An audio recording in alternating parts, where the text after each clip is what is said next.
Hey guys, tonight we begin with the scandalously legendary life of Cleopatra, the Egyptian queen whose intellect was as sharp as her eyeliner and whose political maneuvers were only slightly less famous than her rumored bedroom exploits.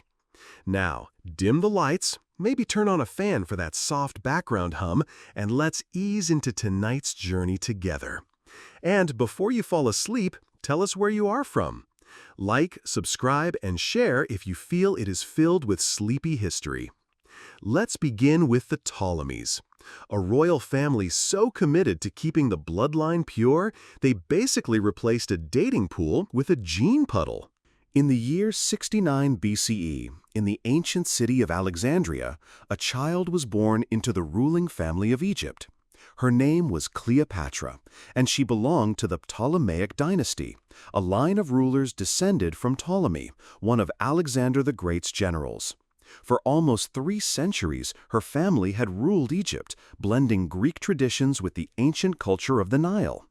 Cleopatra's world was one of both magnificence and danger. The Ptolemaic dynasty was wealthy, powerful, and deeply tied to the grandeur of Alexandria, a city famous for its library, its lighthouse, and its role as a center of learning. But the dynasty was also fragile, constantly shaken by rivalries, family feuds, and the rising power of Rome. From her earliest years, Cleopatra was different from most members of her family. While many of her relatives remained steeped only in Greek language and culture, she was known to be highly intelligent and multilingual. Ancient sources suggest she spoke not only Greek but also the languages of neighboring peoples, possibly Egyptian, Hebrew, and Aramaic. This ability gave her a rare connection to her subjects, something her ancestors often lacked. Her childhood was not peaceful. The Ptolemies were infamous for intrigue, and Cleopatra grew up in an environment where brothers and sisters often competed violently for the throne. Her father, Ptolemy XII, nicknamed Alates, ruled Egypt but was unpopular. He relied heavily on Rome for support, leaving Egypt vulnerable to outside influence. When Cleopatra was around 18, her father died, and she ascended to the throne as co-ruler with her younger brother, Ptolemy XIII. According to custom, she was expected to marry him, though he was only a child. At first, Cleopatra tried to govern in her own right. She appeared alone on official documents and coins, presenting herself as an independent monarch. But soon, the court faction supporting her brother pushed her aside. By 48 BCE, Cleopatra found herself forced into exile. She fled Egypt, but she did not give up. With determination, she began gathering support to reclaim her throne. This struggle for power marked the beginning of her extraordinary journey, a young queen caught between family rivalries, the ambitions of Rome, and her own desire to secure Egypt's future.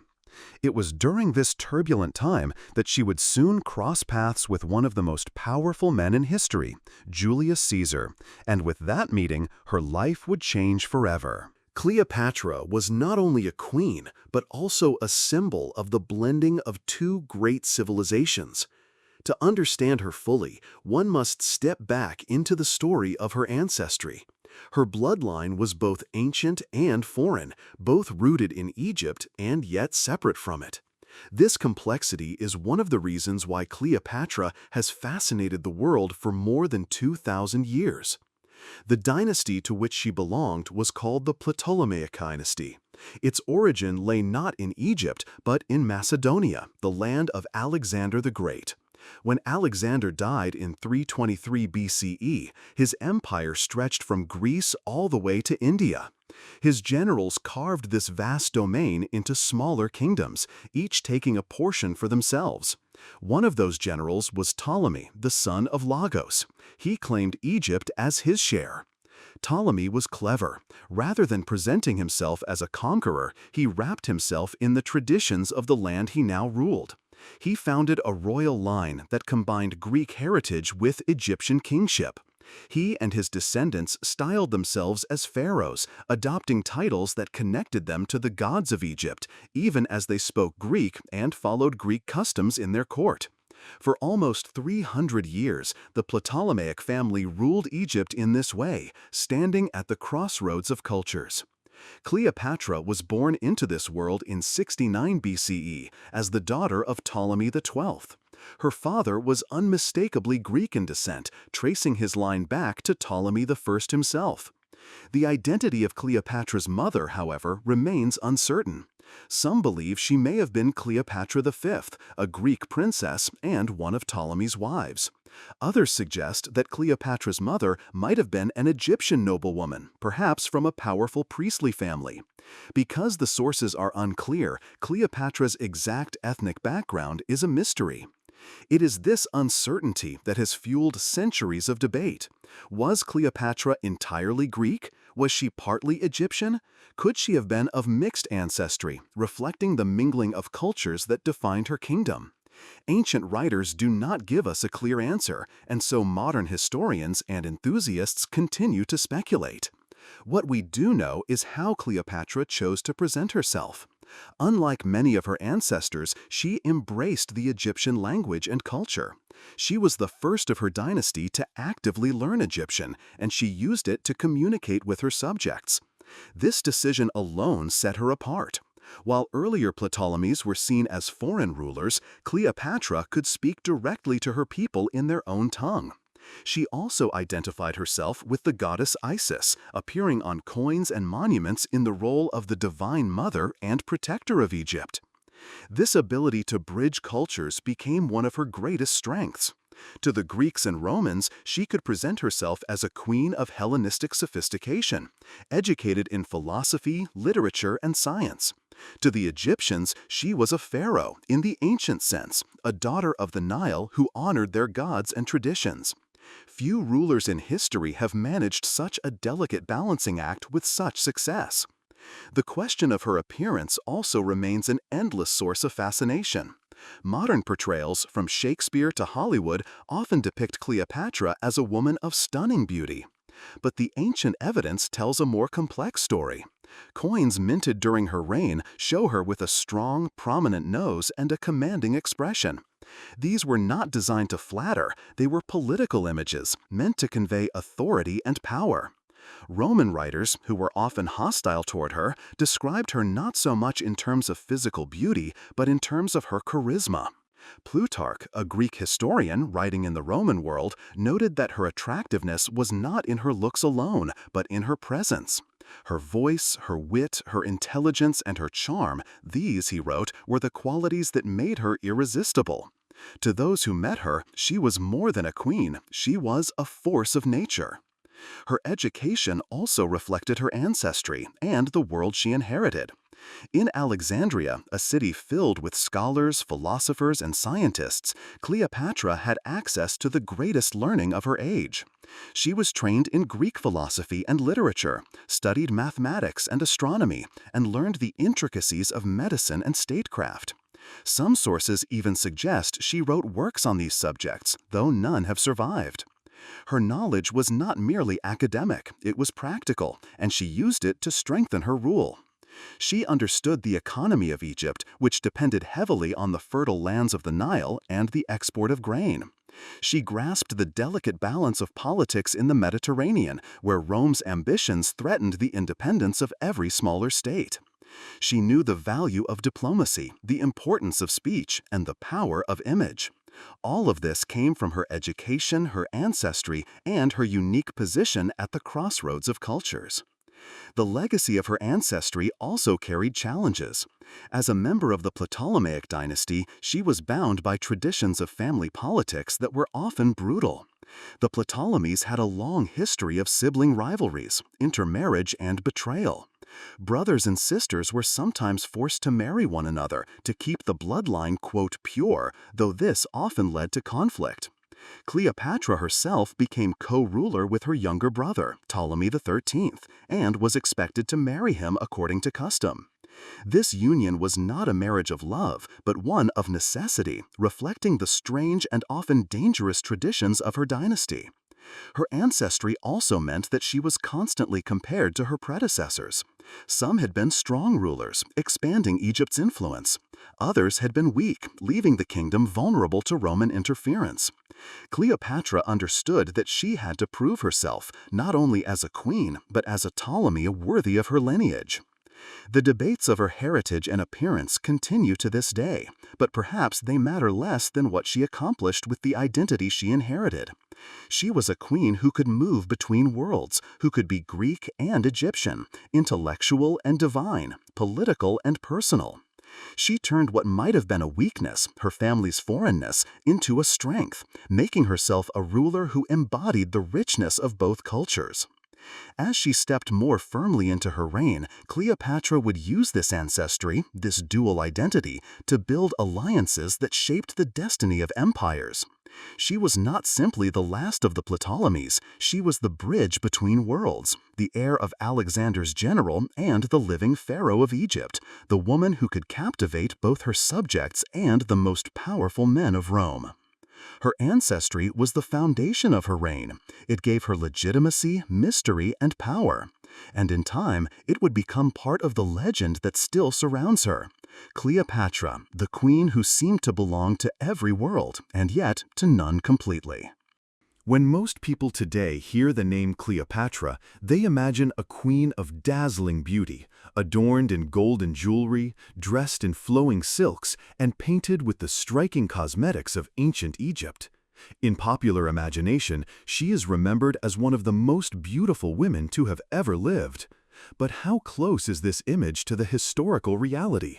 What did Cleopatra truly look like, and how was she portrayed both in her own time and in centuries that followed?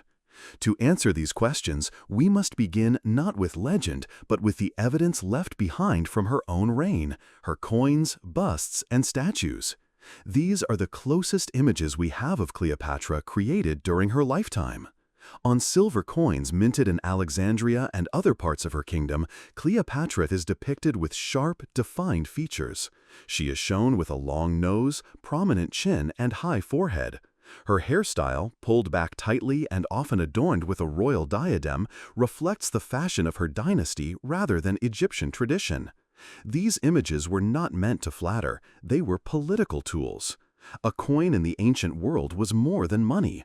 It was a message, a miniature portrait of power that traveled in the hands of merchants and soldiers across the Mediterranean. By stamping her image on currency, Cleopatra made her authority visible to all. Some busts and statues believed to represent her offer further insight. In these, she appears with a strong jawline, almond-shaped eyes, and a gaze that seems steady and commanding. One statue shows her with the traditional headdress of an Egyptian pharaoh, connecting her to the long line of rulers stretching back thousands of years. Another presents her in Greek style, dressed as a Hellenistic queen. These dual portrayals reflect her dual identity, Macedonian Greek by ancestry, but Egyptian by the throne she held. Yet even with these physical depictions, the question remains, was Cleopatra truly considered beautiful by the standards of her time? Ancient writers give us mixed answers. Roman authors, often hostile to her, wrote with suspicion, viewing her as a dangerous woman who had ensnared powerful men through charm. But even they could not deny her extraordinary presence. The historian Plutarch, writing a century after Cleopatra's death, described her in a way that has shaped much of her legacy. He admitted that her physical beauty, taken on its own, was not unmatched. She was not the most beautiful woman in the world. But, he explained, her real power lay in her voice, her wit, and her conversation. She had what he called an irresistible charm, a charisma that could not be captured by appearance alone. When she spoke, she could captivate anyone. Her intelligence, her quickness of mind, and the way she carried herself, these qualities, more than anything else, made her unforgettable. Other accounts echo this idea. Cleopatra's allure was not simply a matter of physical attraction, but of personality. She knew how to use her presence as a weapon in politics and diplomacy. She understood the power of image, of making an impression not only through clothing and ceremony, but also through conversation and intellect. In this way, she embodied the qualities of both a queen and a diplomat. In her own time, Cleopatra carefully shaped her image. She aligned herself with the goddess Isis, the divine mother of Egypt. On temples and inscriptions, she was portrayed as the living embodiment of this goddess, a protector and ruler who stood above ordinary mortals. This association gave her a sacred authority in the eyes of her subjects. She was not only their queen, but their divine guardian. The Romans, however, painted a very different picture. To them, Cleopatra was not a goddess, but a temptress, a woman who had bewitched Julius Caesar and Mark Antony, luring them away from their duties to Rome. Roman propaganda often exaggerated her sensuality and depicted her as a figure of decadence. Octavian, who later became Augustus, spread stories that Cleopatra had corrupted Antony with luxury and passion, turning him against his own people. These stories were powerful weapons in Rome's civil wars, and they left a lasting mark on her image. Over the centuries, as history turned into legend, Cleopatra's appearance was reshaped again and again. In the Middle Ages, she was remembered through classical texts, often as a cautionary tale of female power. In the Renaissance, artists began to depict her as the ultimate femme fatale, a woman whose beauty and seduction brought men to ruin. Paintings of her death, in which she is shown with the asp pressed to her bare skin, became popular subjects, emphasizing her tragic and sensual nature. In the modern era, literature and film carried this image further. Shakespeare's play Antony and Cleopatra portrayed her as a queen of passion and grandeur, full of both charm and unpredictability. Centuries later, Hollywood gave her perhaps her most enduring modern face. The 1963 film Cleopatra, starring Elizabeth Taylor, presented her as a figure of overwhelming beauty, clothed in dazzling costumes and jewels. This portrayal, though visually stunning, owed more to modern imagination than to ancient reality. The truth of Cleopatra's appearance remains elusive. The coins and busts suggest a woman with strong, distinctive features rather than delicate ones. The writings of her contemporaries emphasize her charisma and intelligence more than her beauty. The myths that surround her, however, have made her into a symbol of timeless allure. It may be that her power lay precisely in this combination. Cleopatra did not need to be the most beautiful woman in the ancient world. She needed to be the most captivating, the most commanding, the most unforgettable. And by all accounts, she was. Her image has continued to evolve in every age because she represents more than one woman. She is the embodiment of power and seduction, intelligence and charm, tragedy and triumph. She is a queen who became a legend, a historical figure who has been reimagined countless times, each era projecting onto her its own ideas of beauty and strength. In the end, what mattered most was not how Cleopatra looked, but how she made others feel. Julius Caesar saw in her a valuable ally and perhaps a partner. Mark Antony saw in her a companion in both love and ambition. Her subjects saw in her a pharaoh, the living goddess Isis. And Rome, her enemy, saw in her a threat so powerful that she had to be destroyed, not only in life, but in reputation. Thus, Cleopatra's appearance cannot be separated from her portraits, her propaganda, and her legacy. She was at once real and imagined, a woman of flesh and blood, and a symbol shaped by centuries of storytelling. Whether on ancient coins, Renaissance paintings, or Hollywood screens, her face has never truly disappeared. And perhaps that is her greatest achievement. She ensured that she would never be forgotten, not for her armies or her battles alone, but for her ability to command attention, to live in memory, and to shape the imagination of every generation that followed. When we think of Cleopatra, it is tempting to focus only on her famous love affairs with Julius Caesar, with Mark Antony, and the stories of passion that have survived for 2,000 years. But if we stop at this, we miss the heart of her story. Cleopatra was not only a woman who captured the attention of powerful men. She was a ruler, a strategist, and above all, a survivor in a world where Egypt's independence hung by a thread. To understand Cleopatra fully, we must see her as a queen whose political skills allowed her to govern one of the richest kingdoms of the ancient world at its most dangerous moment. Cleopatra VII, as she was formally known, was the last ruler of the Ptolemaic dynasty, a line of Macedonian Greeks who had ruled Egypt since the time of Alexander the Great. By the time she came to power in 51 BCE, Egypt was still wealthy but increasingly vulnerable. Rome was expanding across the Mediterranean, swallowing kingdoms one by one. The Ptolemies themselves had grown weaker, plagued by civil wars, debt, and rival claimants to the throne. In this uncertain world, Cleopatra stepped forward as a young queen, barely out of her teenage years. From the beginning, she demonstrated unusual intelligence. Ancient sources tell us that Cleopatra was highly educated. She studied philosophy, mathematics, astronomy, and medicine. Most remarkably, she was said to speak multiple languages fluently, at least 7 or 8, perhaps more. Unlike many of her predecessors, she reportedly spoke Egyptian, a language most of the Greek-born rulers never bothered to learn. This gave her a unique advantage, for she could communicate directly with her people, not only as a monarch but as one of them. Her rule began with struggle. She inherited the throne alongside her younger brother, Ptolemy XIII, as was the custom of her dynasty, which often paired siblings as co-rulers. But almost immediately, conflict arose. Advisors of her brother sought to push her aside, leading to her temporary exile.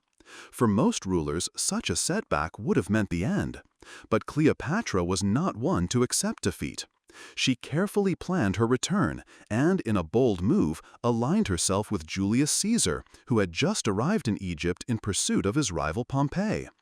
The story of her entry into Caesar's quarters, smuggled in, rolled inside a carpet, or perhaps a bed sack, is legendary. More important than the theatrics was her decision. By winning Caesar's support, she regained her throne, secured her position, and showed her ability to turn crisis into opportunity. This was the first sign of her political genius, the ability to recognize who held power and how to win them to her side. Once restored, Cleopatra set about strengthening Egypt. She knew her kingdom's survival depended on stability and prosperity. Egypt's wealth lay in the Nile, its fertile fields, and its trade routes. Under her reign, she managed resources carefully, ensuring that grain production remained high. During times of famine, she took measures to feed her people, actions that increased her popularity among Egyptians.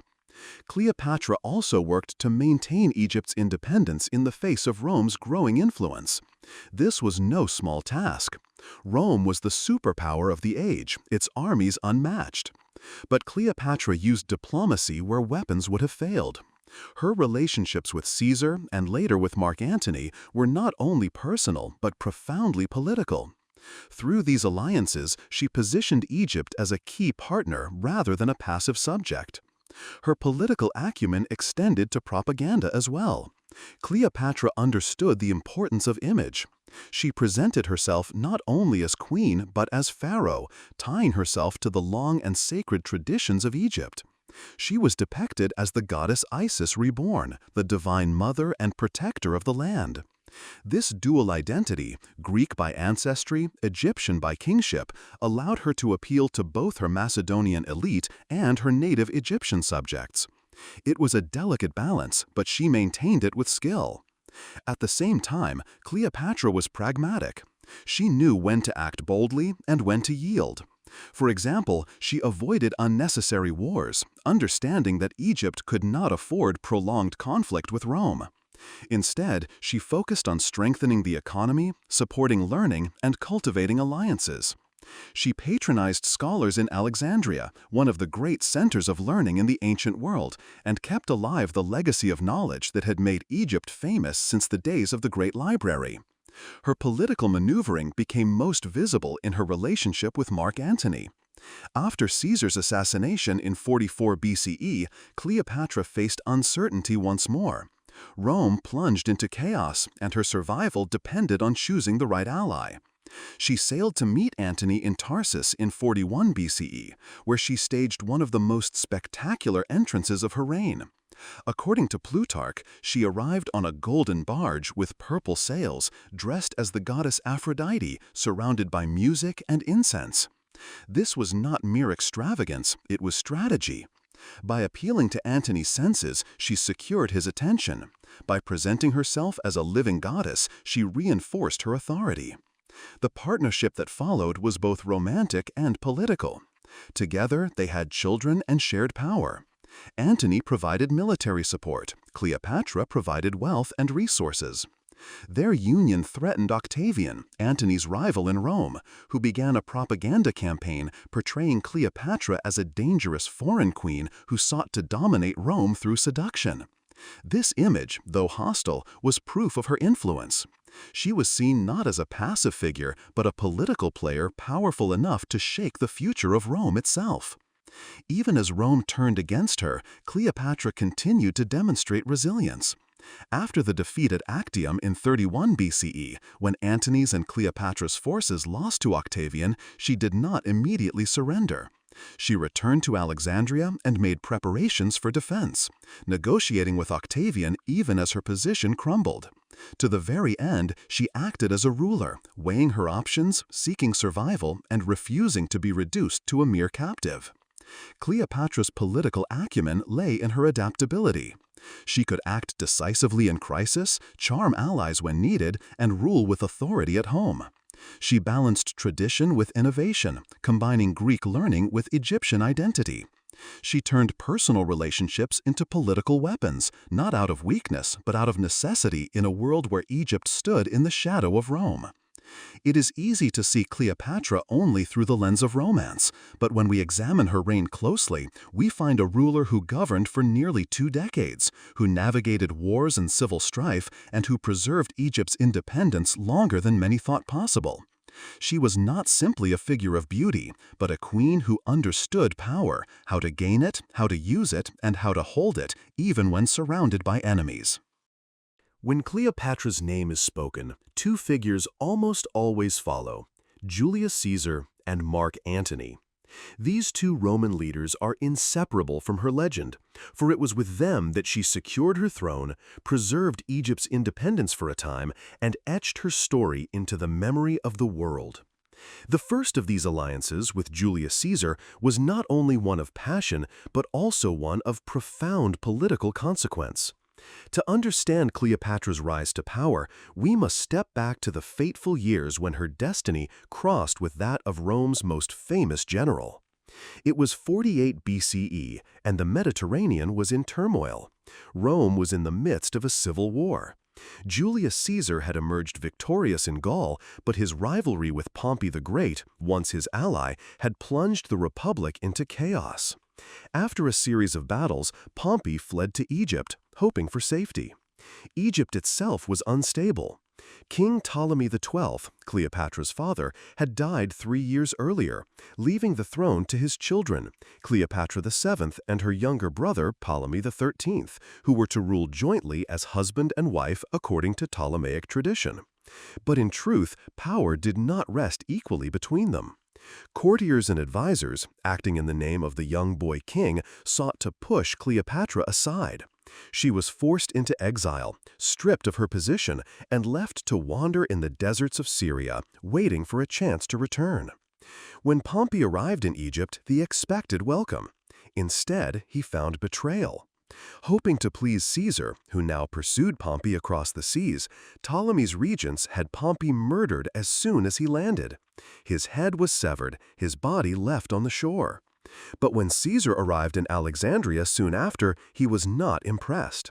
The murder of Pompey, once his ally and the father-in-law of his beloved daughter Julia, filled him with disgust. The Ptolemaic court, hoping to gain favor, had instead insulted the Roman general. It was into this tense atmosphere that Cleopatra made her move. She knew that if she could win Caesar's support, she could regain her throne. According to legend, she arranged to be smuggled into his presence secretly. Some accounts say she was rolled inside a carpet, others say a linen sack. However the details may have been embellished over time, the essence remains clear. Cleopatra took a daring risk. She placed herself directly before the most powerful man in the world, not as a supplicant, but as a partner seeking alliance. Caesar, then 52 years old, was captivated. Cleopatra was only 21. Ancient writers say that it was not merely her beauty that impressed him, but her wit, her charm, and her intelligence. She could converse as an equal, with fluency, humor, and depth of knowledge. For Caesar, embroiled in war and politics, she must have been a rare companion who combined political ambition with personal magnetism. Their relationship quickly deepened, both personally and politically. Caesar intervened in Egypt's dynastic struggle. He declared that Cleopatra and her brother should rule together as intended, but in practice, it was Cleopatra who gained the advantage. A brutal conflict followed, known as the Alexandrian War. Ptolemy XIII and his supporters fought against Cleopatra and Caesar's forces within the very streets of Alexandria. Fires broke out, and parts of the great city were destroyed. Some accounts even suggest the library of Alexandria suffered damage during the fighting. Eventually, Caesar's side prevailed. Ptolemy XIII was killed, drowned in the Nile while fleeing battle. Cleopatra was restored to her throne, now sharing power with another younger brother, Ptolemy XIV, though it was she who truly ruled. For Cleopatra, this was a triumph of both courage and calculation. By aligning herself with Caesar, she had transformed her exile into restoration. By risking all, she had won everything. Their relationship did not end with war. Cleopatra and Caesar became lovers. Soon she gave birth to a son, whom she named Ptolemy XV, Philopator, Philometor Caesar, but who was known more simply as Caesarion, Little Caesar. To Cleopatra, this child was more than a son. He was a living bond between Egypt and Rome, a symbol of legitimacy and hope for the future. To her, Caesarion was heir to two worlds. But the union was not without controversy. In Rome, Caesar was still married to Calpurnia, though his wife had grown accustomed to his infidelities. More troubling to many Romans was the idea that Caesar might recognize an Egyptian queen and her son as part of his family. This hinted at kingship, even at monarchy, ideas that were deeply unsettling to Rome's republican traditions. For Cleopatra, however, the connection was invaluable. In 46 BCE, Cleopatra traveled to Rome with Caesarion and stayed in one of Caesar's villas. Her presence caused a sensation. Roman society buzzed with gossip. To some, she was a fascinating exotic queen, a symbol of Egypt's wealth and splendor. To others, she was a dangerous temptress, a foreigner who threatened to corrupt Roman values. Cicero, the famous orator, wrote bitterly about her arrogance. But Cleopatra was undeterred. She walked through Rome as Caesar's guest, her child by her side, a living reminder of her closeness to the most powerful man in the Republic. Her stay in Rome also revealed another side of Cleopatra's political strategy, her ability to project power through image. Monuments and statues were erected in her honor. Some suggest that her likeness even appeared in Caesar's planned temple to Venus, as though she were a goddess. These acts shocked the Roman elite, who saw in them a hint of monarchy, and who feared that Caesar intended to crown himself king. For Cleopatra, however, the connection was invaluable. In 46 BCE, Cleopatra traveled to Rome with Caesarion and stayed in one of Caesar's villas. Her presence caused a sensation. Roman society buzzed with gossip. To some, she was a fascinating exotic queen, a symbol of Egypt's wealth and splendor. To others, she was a dangerous temptress, a foreigner who threatened to corrupt Roman values. Cicero, the famous orator, wrote bitterly about her arrogance. But Cleopatra was undeterred.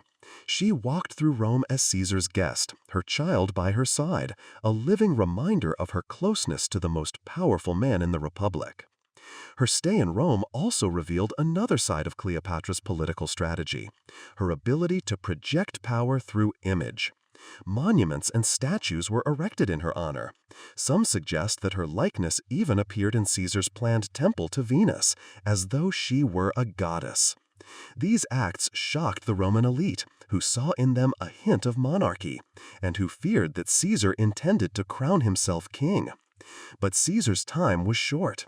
On the Ides of March in 44 BCE, he was assassinated by a group of senators who believed they were saving the Republic.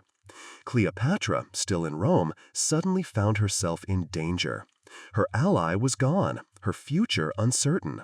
With caution, she withdrew from Rome and returned to Egypt, bringing Caesarion with her. Back in Alexandria, she continued to rule, now more firmly than before. She declared Caesarion her co-ruler, elevating him as a symbol of legitimacy. Though Rome never officially recognized Caesarion as Caesar's son, Cleopatra promoted him as such, securing her dynasty's claim. For a time, her position seemed secure. Looking back, the relationship between Cleopatra and Julius Caesar was more than romance. It was a turning point in history. Cleopatra used her intelligence, her courage, and her charm to forge an alliance that restored her throne. Caesar, in turn, found in her not only a lover, but a queen whose ambitions matched his own. Their union shook both Egypt and Rome, leaving behind a son whose very existence became a question of power and legitimacy. In the end, their story was brief, but its impact was profound. Without Caesar, Cleopatra might never have regained her throne. Without Cleopatra, Caesar's image as a man who courted kingship might never have seemed so threatening to the Roman elite. Together, they changed the fate of nations, and their bond set the stage for the next great chapter of Cleopatra's life, the partnership with Mark Antony and the final struggle against Rome. After the death of Julius Caesar, Cleopatra's world was thrown into uncertainty. Her most powerful ally was gone, assassinated in Rome, and she was forced to withdraw back to Egypt with her young son Caesarion. But Cleopatra was not one to surrender to fate. She had survived exile, war, and palace intrigue, and she understood better than anyone that survival depended on forging alliances with powerful men. Now, as the Roman world descended once again into civil war, a new chapter of her story began, one that would bind her destiny to another Roman general, Mark Antony. It was 41 BCE when Cleopatra first met Antony. Rome was divided. After Caesar's assassination in 44 BCE, his killers, Brutus and Cassius, had fled east, gathering armies. In Rome, Caesar's allies formed the so-called Second Triumvirate: Octavian, Caesar's adopted son and heir, Marcus Lepidus, a seasoned politician, and Mark Antony, Caesar's loyal general and close friend. Together, they sought to avenge Caesar's death and consolidate control. Mark Antony had long been known as a soldier of immense charisma. He was bold, physically imposing, and famously fond of wine, women, and luxury. Unlike the austere Octavian, who was calculating and cold, Antony was passionate, impulsive, and larger than life. He admired bravery and strength, and he respected those who could meet him as equals. Cleopatra, with her wit, intelligence, and undeniable charm, was exactly the kind of companion who could capture his attention. The meeting between Cleopatra and Antony was legendary. Ancient historians describe it with vivid detail, almost like a scene from a play. Cleopatra did not simply arrive to meet Antony, she staged a spectacle. Sailing up the river Cydnus in Tarsus, she appeared on a magnificent golden barge. The sails were purple, the oars were silver, and the scent of incense filled the air. Cleopatra reclined beneath a canopy, dressed as the goddess Aphrodite, with attendants dressed as cupids and nymphs. Musicians played, perfumes spread through the crowd, and the people of Tarsus gathered to watch in awe. Antony was enthralled. This was no ordinary introduction. Cleopatra knew Antony's weaknesses. He admired grandeur and adored theatrics. By presenting herself not as a queen begging for assistance, but as a living goddess, she captivated him instantly. Antony, who prided himself on being a man of action and indulgence, found in Cleopatra a partner who could match his extravagance. Their bond quickly grew both romantic and political. For Cleopatra, Antony was a means to secure her throne and protect Egypt's independence in a world increasingly dominated by Rome. For Antony, Cleopatra was not only beautiful and intelligent, but also a source of immense wealth. Egypt's riches, the grain, gold, and treasures of the Nile, were essential to fund his military campaigns. Together, they formed a partnership of love, ambition, and necessity. During their early relationship, Antony returned with Cleopatra to Alexandria. There, the two lived in splendor. They formed what some called the inimitable livers, a society dedicated to pleasure, luxury, and excess. They dined on golden plates, feasted on the rarest delicacies, and indulged in games, music, and theater. Ancient accounts tell stories, some true, some perhaps exaggerated, of Cleopatra dissolving a priceless pearl in vinegar and drinking it, simply to prove that she could spend more wealth in a single gulp than anyone else could in a lifetime.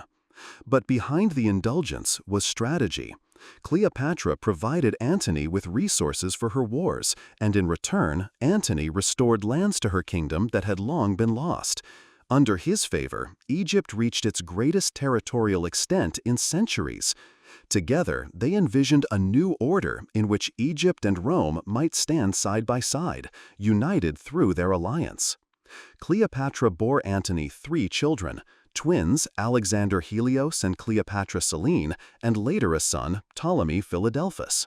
Just as Caesarion had represented her bond with Caesar, these children symbolized her union with Antony and her hopes for a dynasty that might rival Rome itself. Yet their partnership was not without challenges. Back in Rome, Antony's relationship with Cleopatra caused scandal. The Roman people were already suspicious of foreign queens, and Cleopatra was seen as a dangerous influence, just as she had been during Caesar's time. To calm tensions, Antony married Octavia's sister, Octavia, in 40 BCE. For a time, he attempted to balance his Roman duties with his Egyptian affair, but the bond with Cleopatra proved too strong. Over time, Antony drifted further from Rome and deeper into Cleopatra's world. He embraced Egyptian customs, dressed in local style, and even participated in religious ceremonies with her.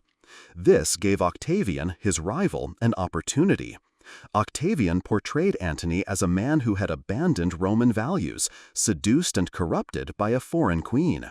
Roman propaganda painted Cleopatra as a sorceress who had ensnared Antony, threatening the very future of Rome. In 34 BCE, Antony held what became known as the Donations of Alexandria. In a grand ceremony, he distributed lands to Cleopatra and their children. Caesarion was declared the true son of Caesar and king of kings, while the other children received vast territories across the eastern Mediterranean. Cleopatra sat beside Antony as though she were his equal, not a queen dependent on Rome, but a sovereign ruler in her own right. For Cleopatra, the donations were a triumph. She had secured recognition for her children and strengthened her dynasty. For Rome, however, it was an outrage. Antony seemed to be handing Rome's conquests to a foreign queen and her offspring. Octavian seized upon this, spreading fear that Antony intended to abandon Rome entirely and establish a new capital in Alexandria with Cleopatra as his queen. The tension escalated into open conflict. By 32 BCE, war was inevitable. Octavian declared war not on Antony directly, but on Cleopatra, framing the conflict as a defense of Rome against a foreign power. This was a clever political move, for it cast Antony as a traitor allied with Rome's enemy. The stage was set for one of the most famous battles in history, the naval clash at Actium in 31 BCE. But before we reach that moment, it is important to reflect on what Cleopatra and Antony had created together. Their relationship was more than romance. It was a partnership built on ambition, power, and vision. Cleopatra gave Antony the wealth and resources he needed, and Antony gave Cleopatra legitimacy, territory, and protection. Together, they dreamed of an empire that would unite East and West, blending Egyptian tradition with Roman might. Yet it was also their downfall. By tying her fate so closely to Antony, Cleopatra tied it to his enemies as well. When Octavian rose against them, she could not separate her future from his. Their love, their children, their vision of a shared empire, all of it would be tested in the fires of war. In the end, Cleopatra and Antony's story was not simply one of passion. They stood against the tide of Roman expansion, daring to imagine a different world. And though history would remember their end as tragic, their love ensured that their names would echo together for eternity. By the late 30s BCE, Cleopatra and Mark Antony stood at the height of their power. Together, they ruled not only Egypt, but vast territories across the eastern Mediterranean.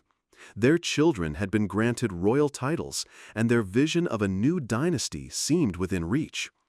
But power always invites rivals, and in Rome, Octavian, Caesar's adopted son, was carefully preparing to destroy them both.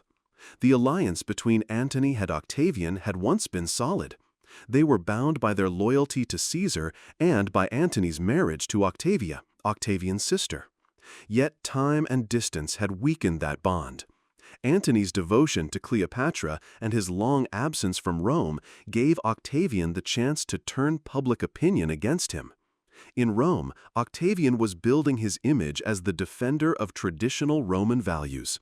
He presented himself as disciplined, moral, and dutiful, while Antony was portrayed as indulgent, reckless, and corrupted by the charms of a foreign queen. Cleopatra became the symbol of all that Romans feared, an outsider who might steal their empire through seduction and sorcery. Roman propaganda was relentless. Coins were minted showing Octavian as the champion of Rome.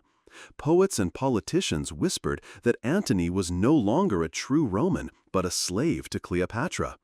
They claimed he wore Egyptian clothing, worshipped Egyptian gods, and even called himself a king in her presence. The donations of Alexandria, where Antony declared Cleopatra's children rulers of vast lands, were especially scandalous. To the Romans, it looked as though Antony was preparing to hand over Rome's hard-won conquests to an Egyptian dynasty. Octavian seized the opportunity. In 32 BCE, the Roman Senate, under Octavian's influence, stripped Antony of his titles. But Octavian was clever. He declared war not against Antony directly, but against Cleopatra. By doing so, he framed the conflict as Rome defending itself against a foreign queen, while Antony's decision to fight alongside her made him look like a traitor. The conflict between the two sides built steadily until it reached its climax at the Battle of Actium in 31 BCE. This was not simply a clash of armies, it was a contest between two visions of the world. On one side stood Octavian, representing the traditional Roman Republic, or at least the image of it he projected. On the other stood Cleopatra and Antony, rulers who dreamed of an Eastern empire blending Roman strength with Egyptian wealth and culture. The battle was fought on the sea near the western coast of Greece. Antony and Cleopatra's fleet was massive, composed of heavy, richly equipped warships. These vessels were grand, but also slow and difficult to maneuver. Octavian's admiral, Marcus Agrippa, commanded lighter, faster ships that could strike quickly and retreat. The difference in naval strategy would prove decisive. For months, Antony and Cleopatra had been cornered. Agrippa cut off their supply lines, isolating them from reinforcements and provisions. Disease and hunger spread among their men, while Octavian's forces grew stronger. Antony knew he had to make a decisive move, and so he prepared for a great naval battle. On the morning of September 2, 31 BCE, the fleets clashed. The battle raged fiercely, with ships ramming and grappling, soldiers fighting across decks, and fire spreading across the sea. Antony commanded bravely, but Octavian's forces had the advantage of speed and discipline. Then came the moment that would define the outcome. Cleopatra, commanding her own squadron of ships, suddenly broke from the fighting and sailed away from the battle. Historians have long debated why she did this. Some say it was a prearranged plan with Antony, an escape if things went poorly. Others claim she panicked, fearing capture. Whatever the reason, Antony, upon seeing Cleopatra's retreat, abandoned his command and followed her. The sight of their leaders fleeing shattered the morale of Antony's forces. Confusion spread, discipline collapsed, and Octavian's fleet pressed the attack. By the end of the day, Antony's once mighty navy was in ruins. The battle was lost, and with it, the dream of a new Eastern empire. Antony and Cleopatra fled to Egypt, but the shadow of defeat hung heavily over them. Octavian pursued relentlessly, determined to eliminate them once and for all. In Rome, Octavian declared victory, presenting himself as the savior of the Republic. He celebrated Actium as the moment when Rome had been saved from the clutches of a foreign queen. Cleopatra's name was cursed, Antony's honor was destroyed, and the tide of history was turning inexorably against them. Yet even in defeat, Cleopatra remained defiant. She returned to Alexandria, still a queen, still determined to protect her throne and her children. She fortified the city, gathered resources, and prepared for the final confrontation with Rome. Antony, though broken in spirit, remained by her side. Their love had survived scandal, war, and betrayal, and now it would carry them through to the bitter end. The Battle of Actium was not just the turning point in their story, it was the turning point in the history of the Mediterranean world. With Cleopatra and Antony's defeat, the last real opposition to Octavian's rise was removed. Soon, Octavian would become Augustus, the first empire of Rome, and the Roman Republic would give way to the Roman Empire. For Cleopatra, Actium marked the beginning of her final struggle. She had gambled everything, her throne, her wealth, her legacy, on Antony, and now she faced the consequences. The queen who once dazzled Caesar, who seduced Antony, and who defied the might of Rome would now have to find a way to face the unstoppable force of Octavian's armies. But Cleopatra was never one to go quietly. Her story was not yet finished, and her final act would be as unforgettable as her life. The Battle of Actium in 31 BCE had sealed Cleopatra's fate. Though she and Antony escaped with their lives, their power was broken, their fleets destroyed, and their dream of an Eastern empire shattered.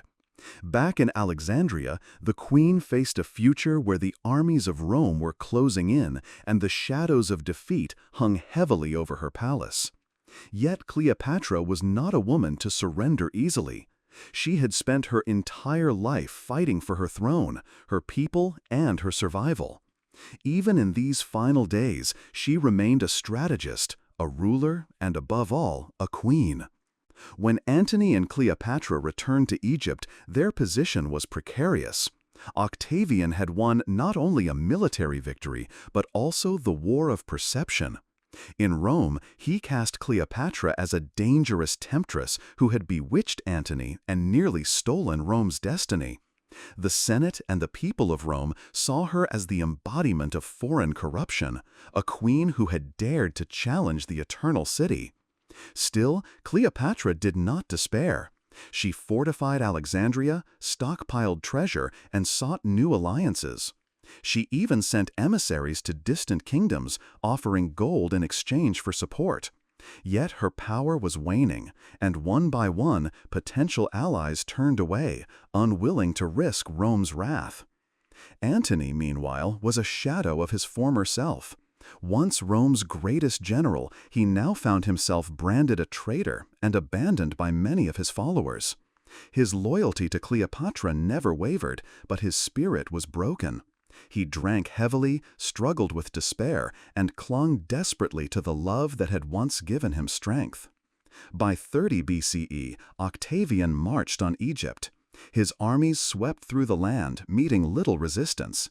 The people of Egypt, weary from war, could not stand against the might of Rome.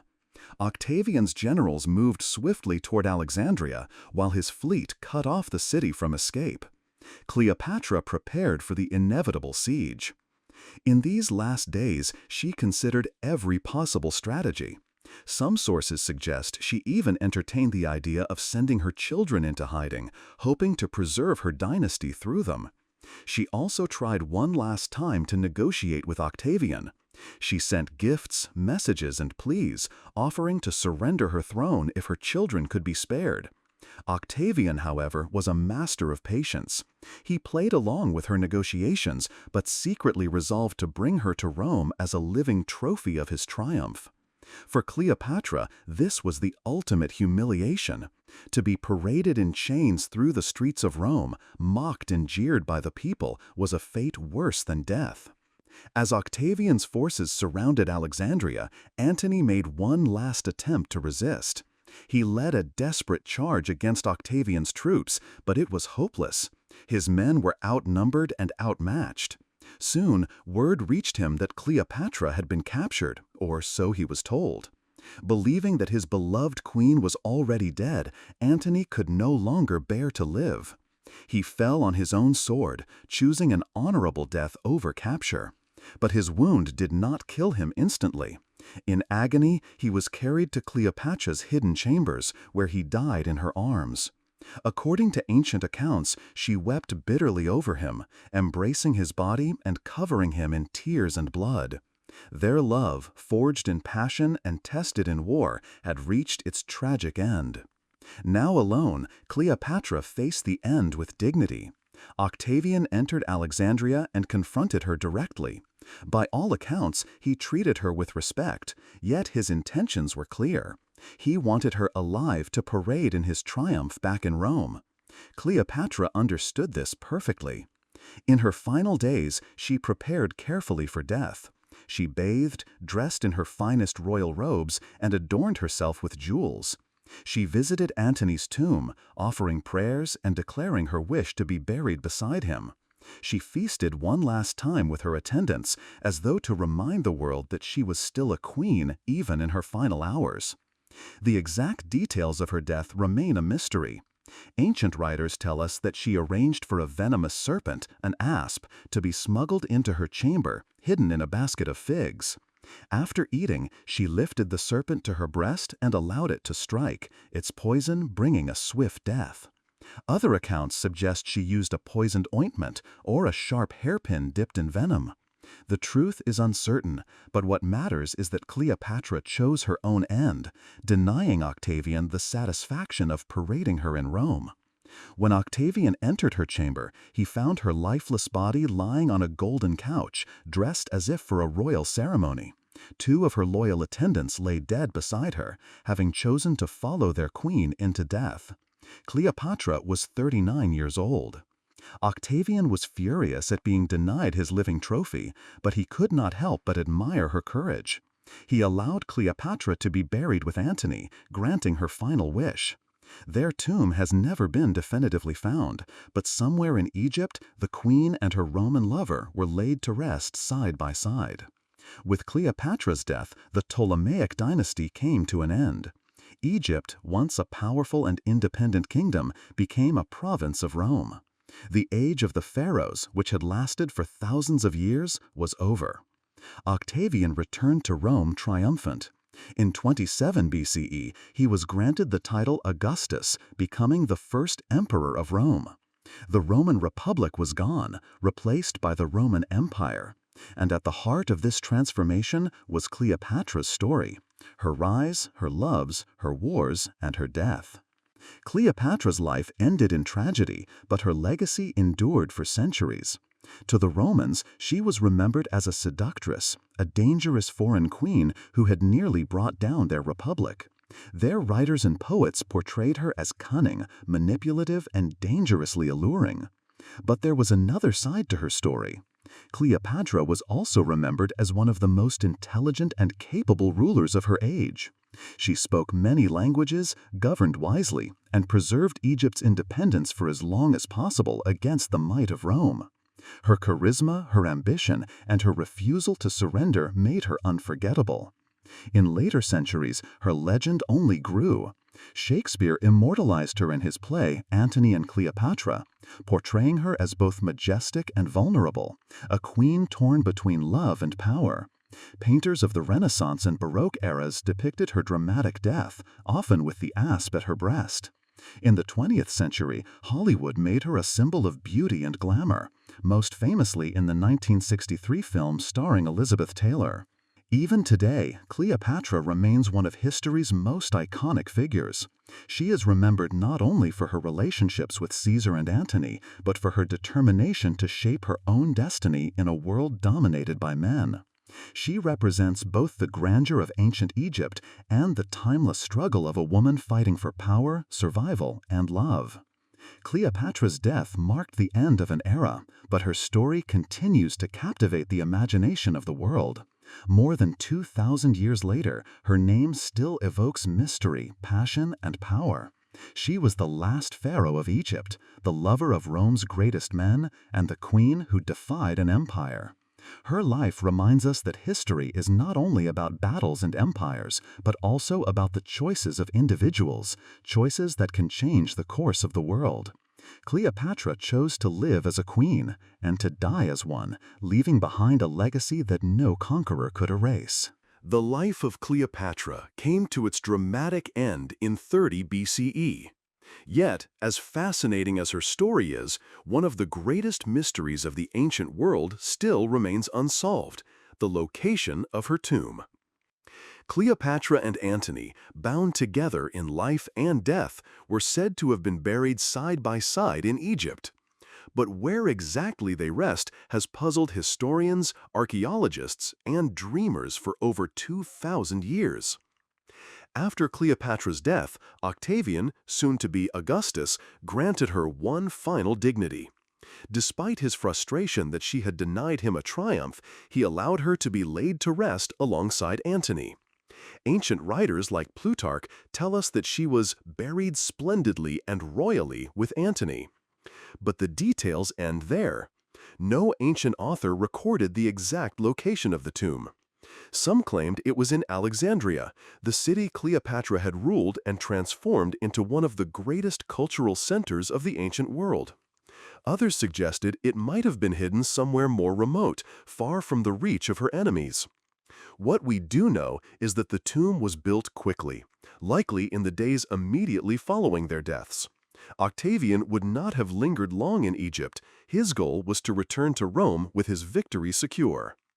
If Cleopatra was buried in Alexandria, then her tomb may have been lost to the sea. Over centuries, earthquakes and tidal waves reshaped the coastline of Egypt. Much of ancient Alexandria, including palaces, temples, and monuments, now lies underwater in the harbor. The royal quarter of the Ptolemies, where Cleopatra lived, is today beneath the waves. Archaeologists have uncovered statues, columns, and even sphinxes from the submerged ruins. It is entirely possible that Cleopatra's tomb lies hidden somewhere under the sea, waiting to be discovered. But there is another possibility, one that has fueled modern excavations. One of the most intriguing theories is that Cleopatra and Antony were buried at Taposiris Magna, a temple complex about 30 miles west of Alexandria. This temple, dedicated to the goddess Isis, would have been a fitting place for Cleopatra, who was often associated with Isis herself. In recent decades, archaeologists have conducted extensive digs at Taposiris Magna. Led by Kathleen Martinez, a Dominican archaeologist, the excavations have uncovered tunnels, tombs, mummies, and artifacts dating to Cleopatra's time. The team even discovered coins and carvings bearing Cleopatra's name and image, suggesting that the queen's presence was strong in the area. Though no definitive tomb has yet been found, the discoveries have raised hopes that Cleopatra's final resting place may lie within the temple or beneath its foundations. The mystery of Cleopatra's tomb is not simply about archaeology. It is about history, identity, and memory. Finding her burial place would shed light on how the last queen of Egypt wanted to be remembered.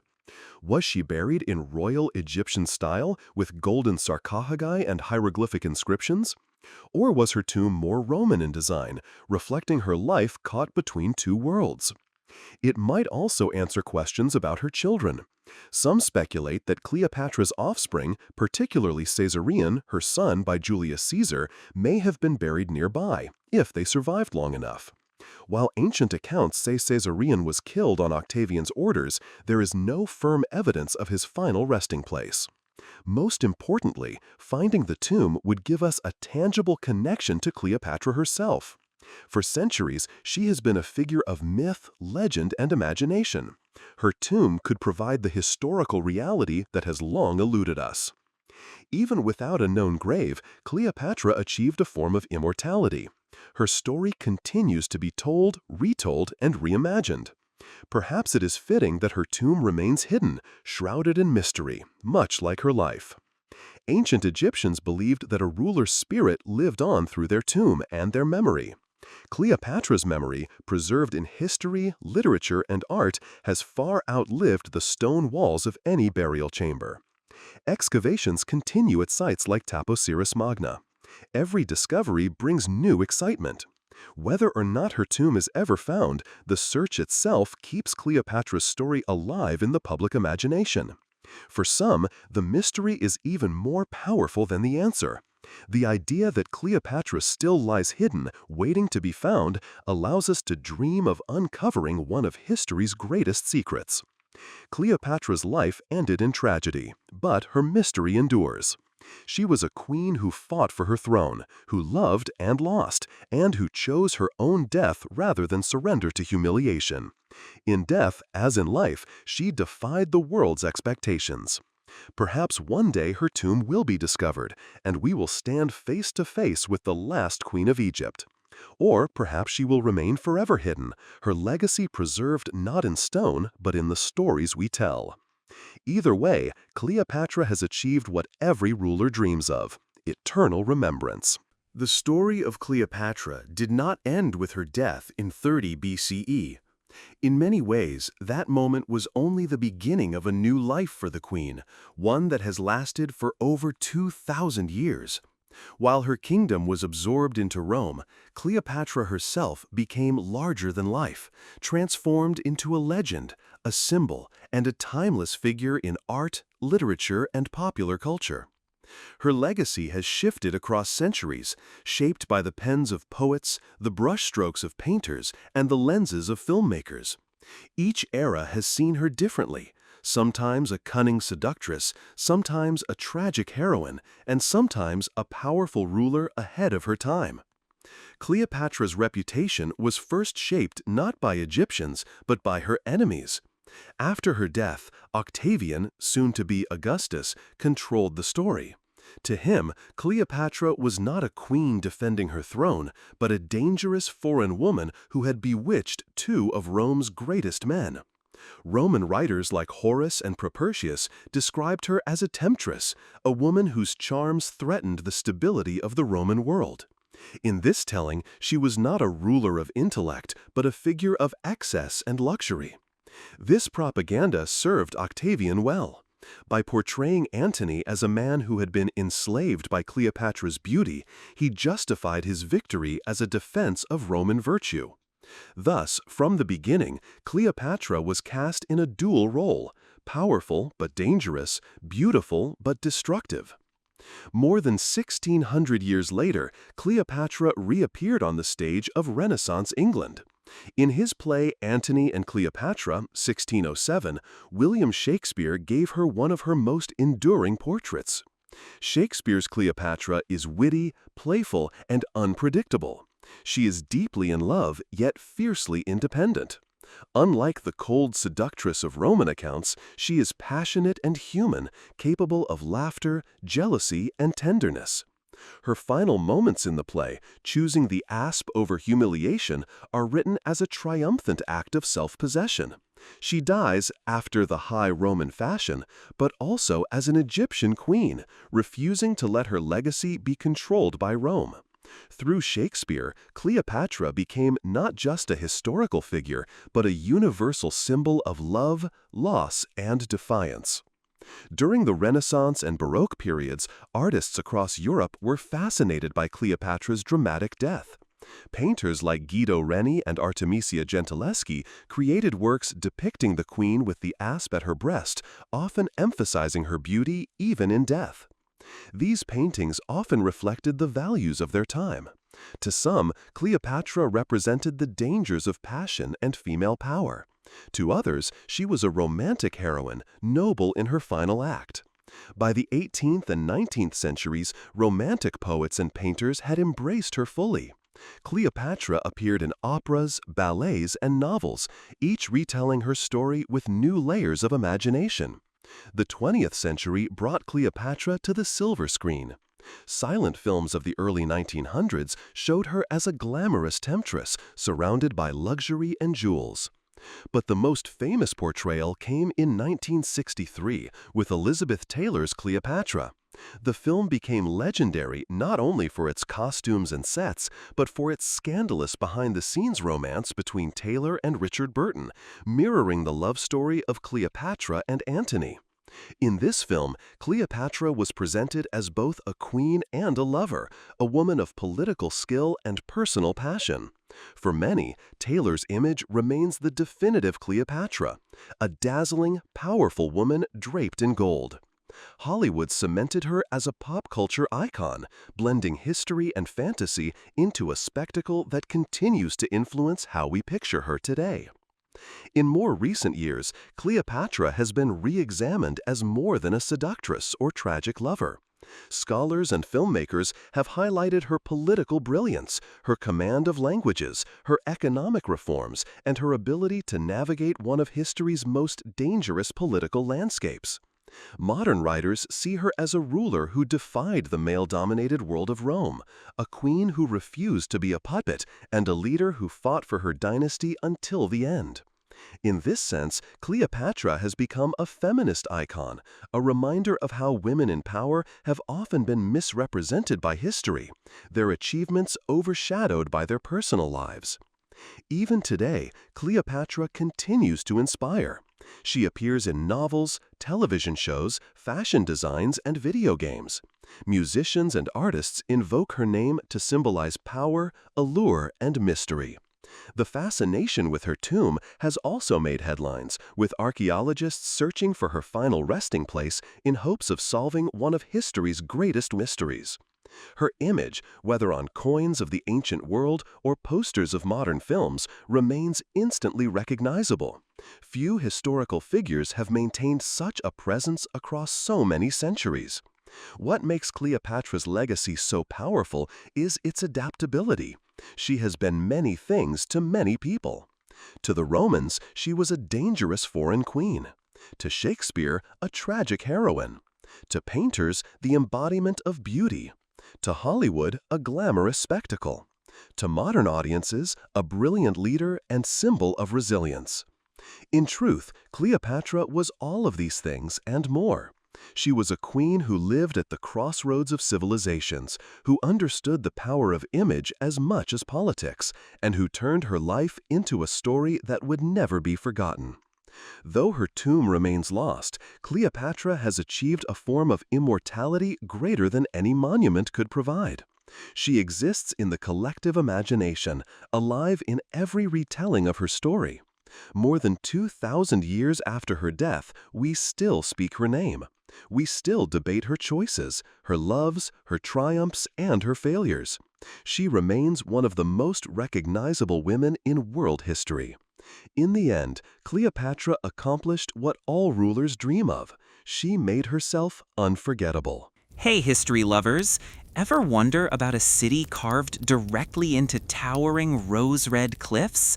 A city so ancient, so mysterious, that it seems to whisper tales of a forgotten people?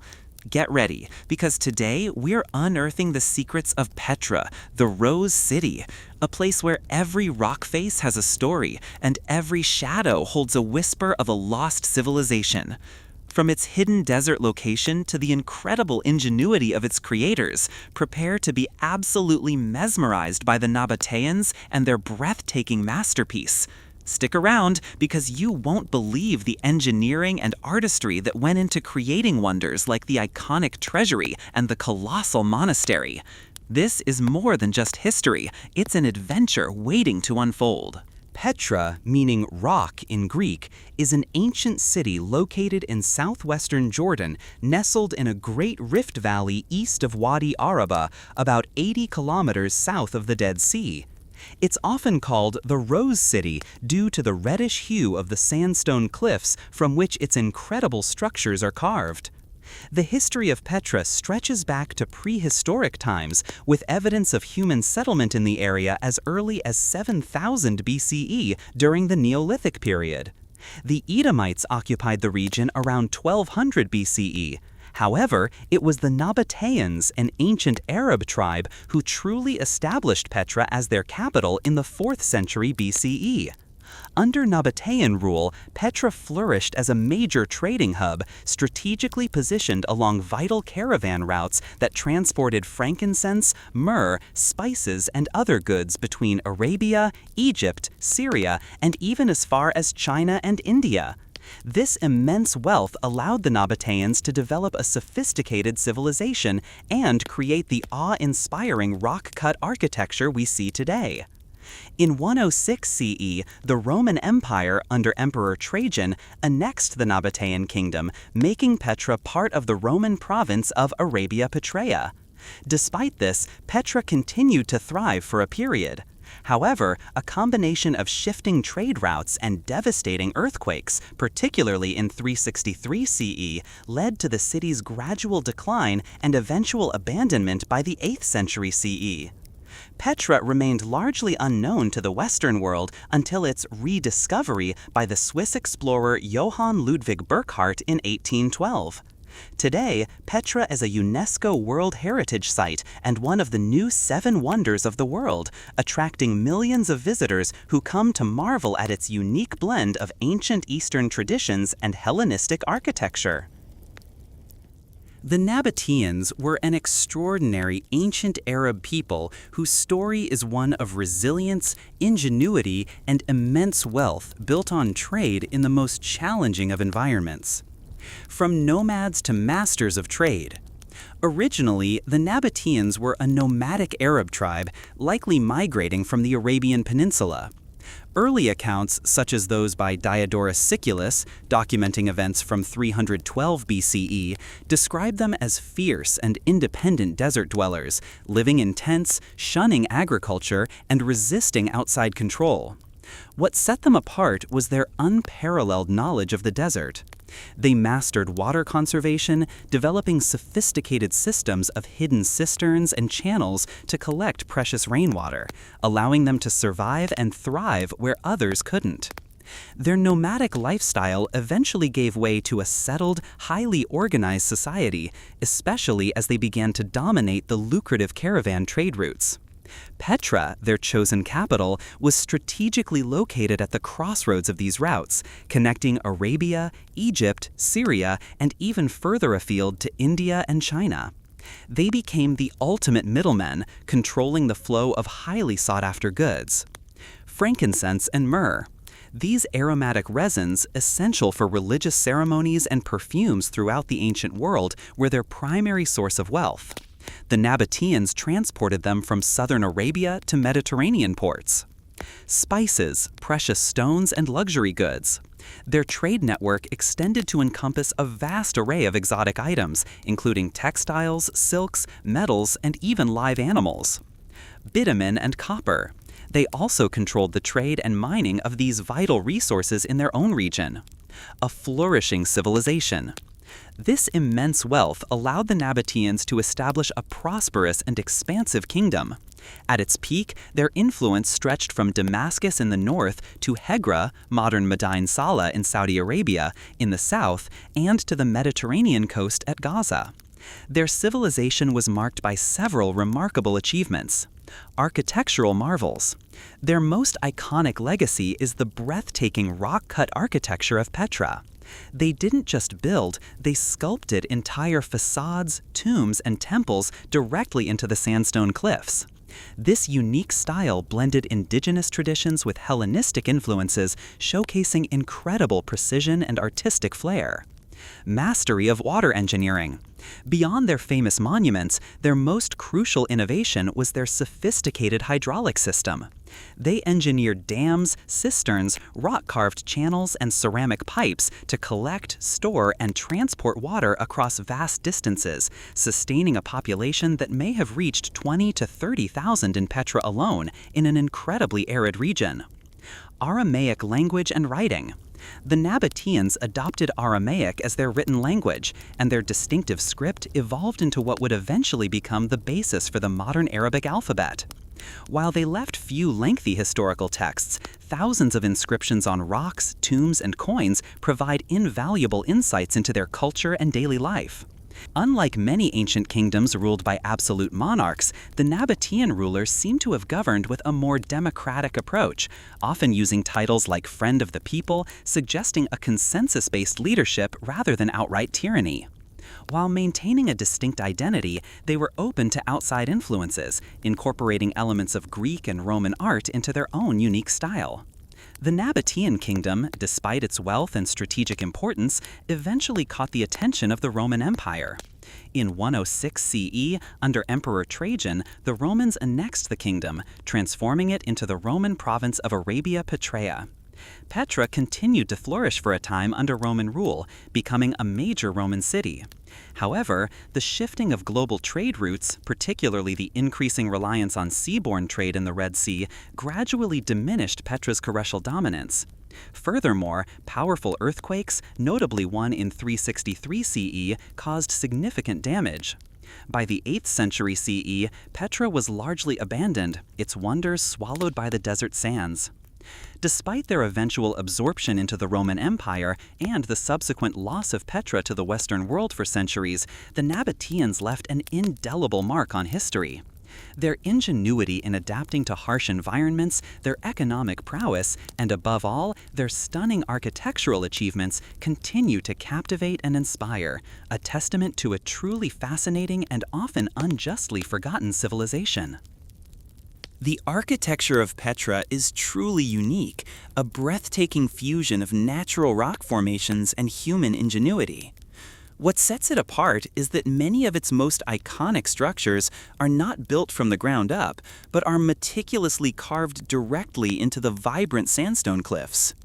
This rock-cut or hewn architecture is a testament to the Nabateans' exceptional engineering skills, artistic vision, and intimate understanding of their environment. Here are the key aspects that make Petra's architecture so distinctive. Rock-cut mastery. The Nabateans didn't just carve simple facades, they sculpted monumental structures with intricate details, often several stories high, into the living rock. This required precise planning, an understanding of geology, and immense labor. They hollowed out vast interiors for tombs, temples, and residential spaces, demonstrating an almost sculptural approach to construction.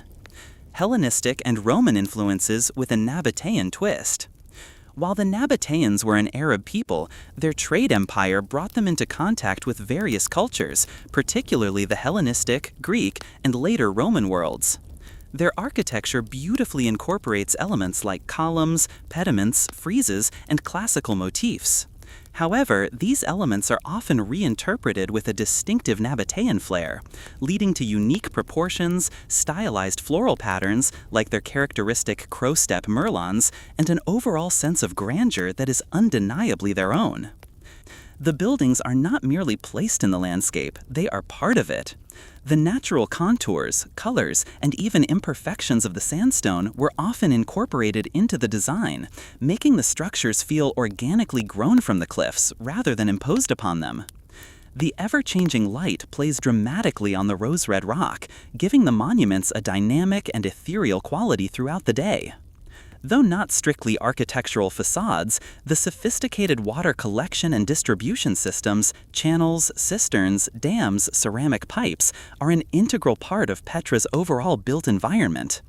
These engineering marvels allowed the city to thrive in an arid region and are as impressive in their own way as the carved facades. The treasury, Al-Khazneh. Perhaps the most famous and recognizable monument in Petra, the treasury greets visitors at the end of the dramatic, narrow gorge known as the Sick. Its sudden appearance as you emerge from the darkness is an unforgettable experience. Architecture. Carved out of a single piece of sandstone, the treasury is a stunning example of Hellenistic architecture adapted by the Nabateans.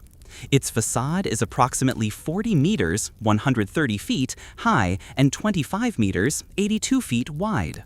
Two tiers of elegant Corinthian columns adorn the facade, creating a sense of classical grandeur. The facade is richly decorated with friezes and figures, though much of the detail has eroded over time. These include mythological figures like Amazons and Victories, as well as eagles, representing the Nabatean god Dushara. The upper section features a broken pediment, a common Hellenistic architectural device, with a central tholos, a circular structure with a conical roof that is particularly distinctive. At the very top, a giant funerary urn, riddled with bullet holes from Bedouins who believed it contained gold, gives the structure its popular name, the treasury. While its exact purpose is debated, it is widely believed to have been a tomb for a prominent Nabatean king, possibly Aretas IV, given its prominent location and elaborate decoration. In stark contrast to the elaborate exterior, the interior is surprisingly plain, consisting of a simple, large chamber with smaller side chambers, reflecting its likely funerary or ceremonial function rather than a residential one. The monastery, Adir. Perched high in the mountains above Petra, the monastery requires a challenging uphill hike of about an hour from the main city area. Its remote location adds to its mystique. Even larger than the treasury, the monastery measures approximately 47 meters, 154 feet, wide and 48 meters, 157 feet high. Like the treasury, it is entirely carved from the rock. Key features: simpler but grand scale. While its decoration is less ornate than the treasury, its sheer size and imposing presence are overwhelming. It shares stylistic similarities with the treasury, including a broken pediment and a central tholos topped with an urn. It features 4 massive unadorned columns that give it a powerful and austere appearance. Large interior hall. Unlike the relatively small interior of the treasury, the monastery boasts a vast open interior hall with an altar at the back. This, along with crosses carved into its walls, suggests it was repurposed as a Byzantine chapel during the Christian era, hence its name. Its elevated position offers breathtaking panoramic views of the surrounding desert, making the strenuous climb well worth the effort. It was likely a significant religious site for the Nabateans before its Christian conversion. Together, the treasury and the monastery, along with the numerous other tombs, houses, and ceremonial structures, showcase the Nabateans' unparalleled ability to transform the natural environment into a monumental, enduring testament to their sophisticated civilization. Imagine stepping off the sun-baked earth, leaving behind the open, desolate landscape of the Jordanian desert. You're immediately drawn into the mouth of the sick, and the world around you transforms. At first, it's a wide, almost welcoming pathway, but soon, the sandstone cliffs begin to press in. They rise on either side, not just tall, but seemingly impossibly so, dwarfing you to a mere speck. The rock faces, smooth and worn by millennia of wind and water, shimmer with an almost liquid quality, their colors shifting through an incredible palette of deep ochres, fiery reds, and soft, dusty pinks. You might reach out and run a hand over the cool, rough surface, feeling the ancient layers. The sky above narrows to a ribbon of brilliant blue, sometimes barely a sliver, like a jagged crack in the ceiling of the world. The sunlight filters down in dramatic shafts, illuminating patches of rock face, making them glow, while other sections remain in cool, deep shadow, creating a dynamic play of light and dark. The air grows noticeably cooler, and a quiet hush descends, muffling the sounds of the outside world. As you walk deeper, the sick twists and turns, each bend revealing a new, captivating vista. The path underfoot is uneven, a mix of packed earth and worn stone, echoing with the soft scrape of your shoes and the occasional murmur of other visitors, their voices hushed by the overwhelming scale of the surroundings. You'll notice subtle details carved into the rock by the Nabateans, small niches, water channels meticulously engineered to bring life-giving water into the city, and faint remnants of ancient carvings. The feeling of anticipation builds with every step. You know something incredible lies ahead, but the sick holds it back, teasing you with its twists and turns. The walls can feel incredibly close, almost oppressive in places, then suddenly open up to a slightly wider space before constricting again. The silence, broken only by the gentle echoes, feels profound, as if the very stones are holding their breath.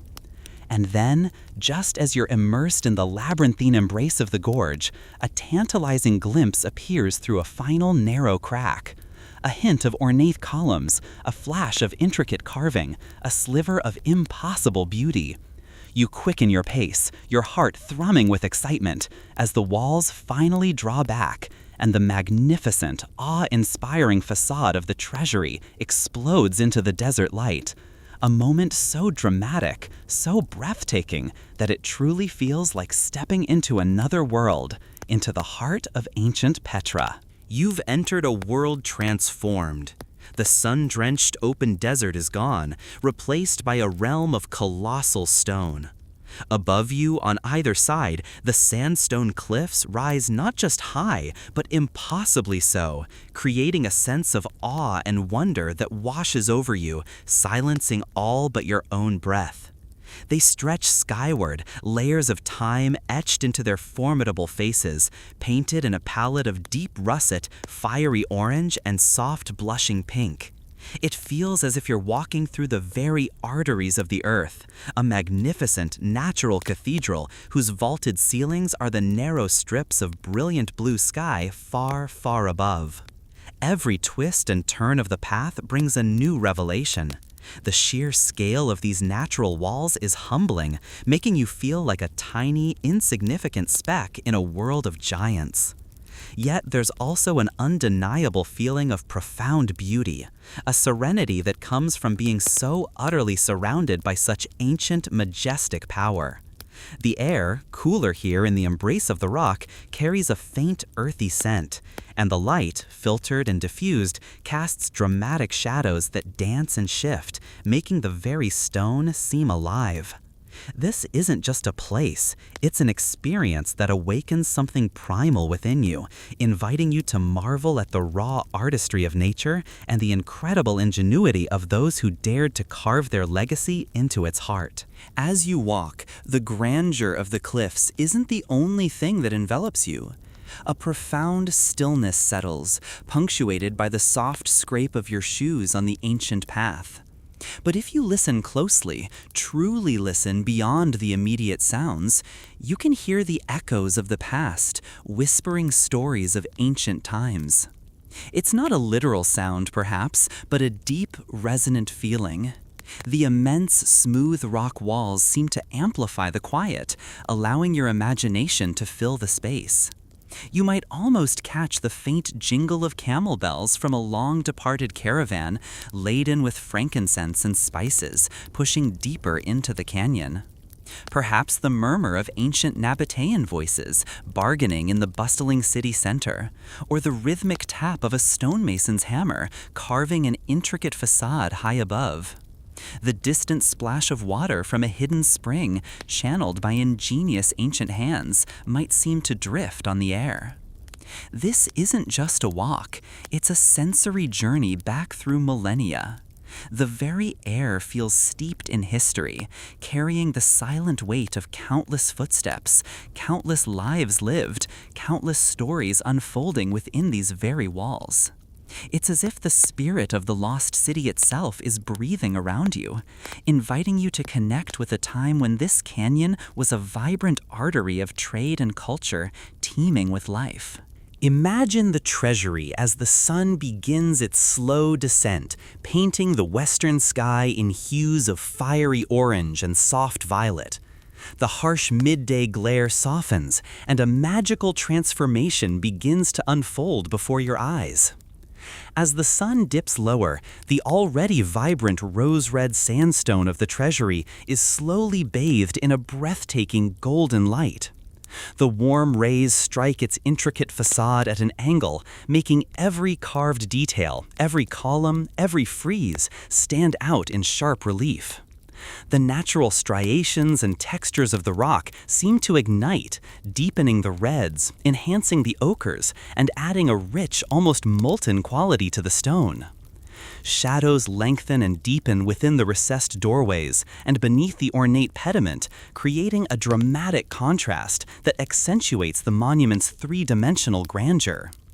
The air around it feels softer, more serene, imbued with a quiet reverence. The iconic urn at its very peak seems to catch the last pure rays, gleaming like a beacon. In this golden hour, the treasury doesn't just stand, it seems to glow from within, radiating an ancient warmth.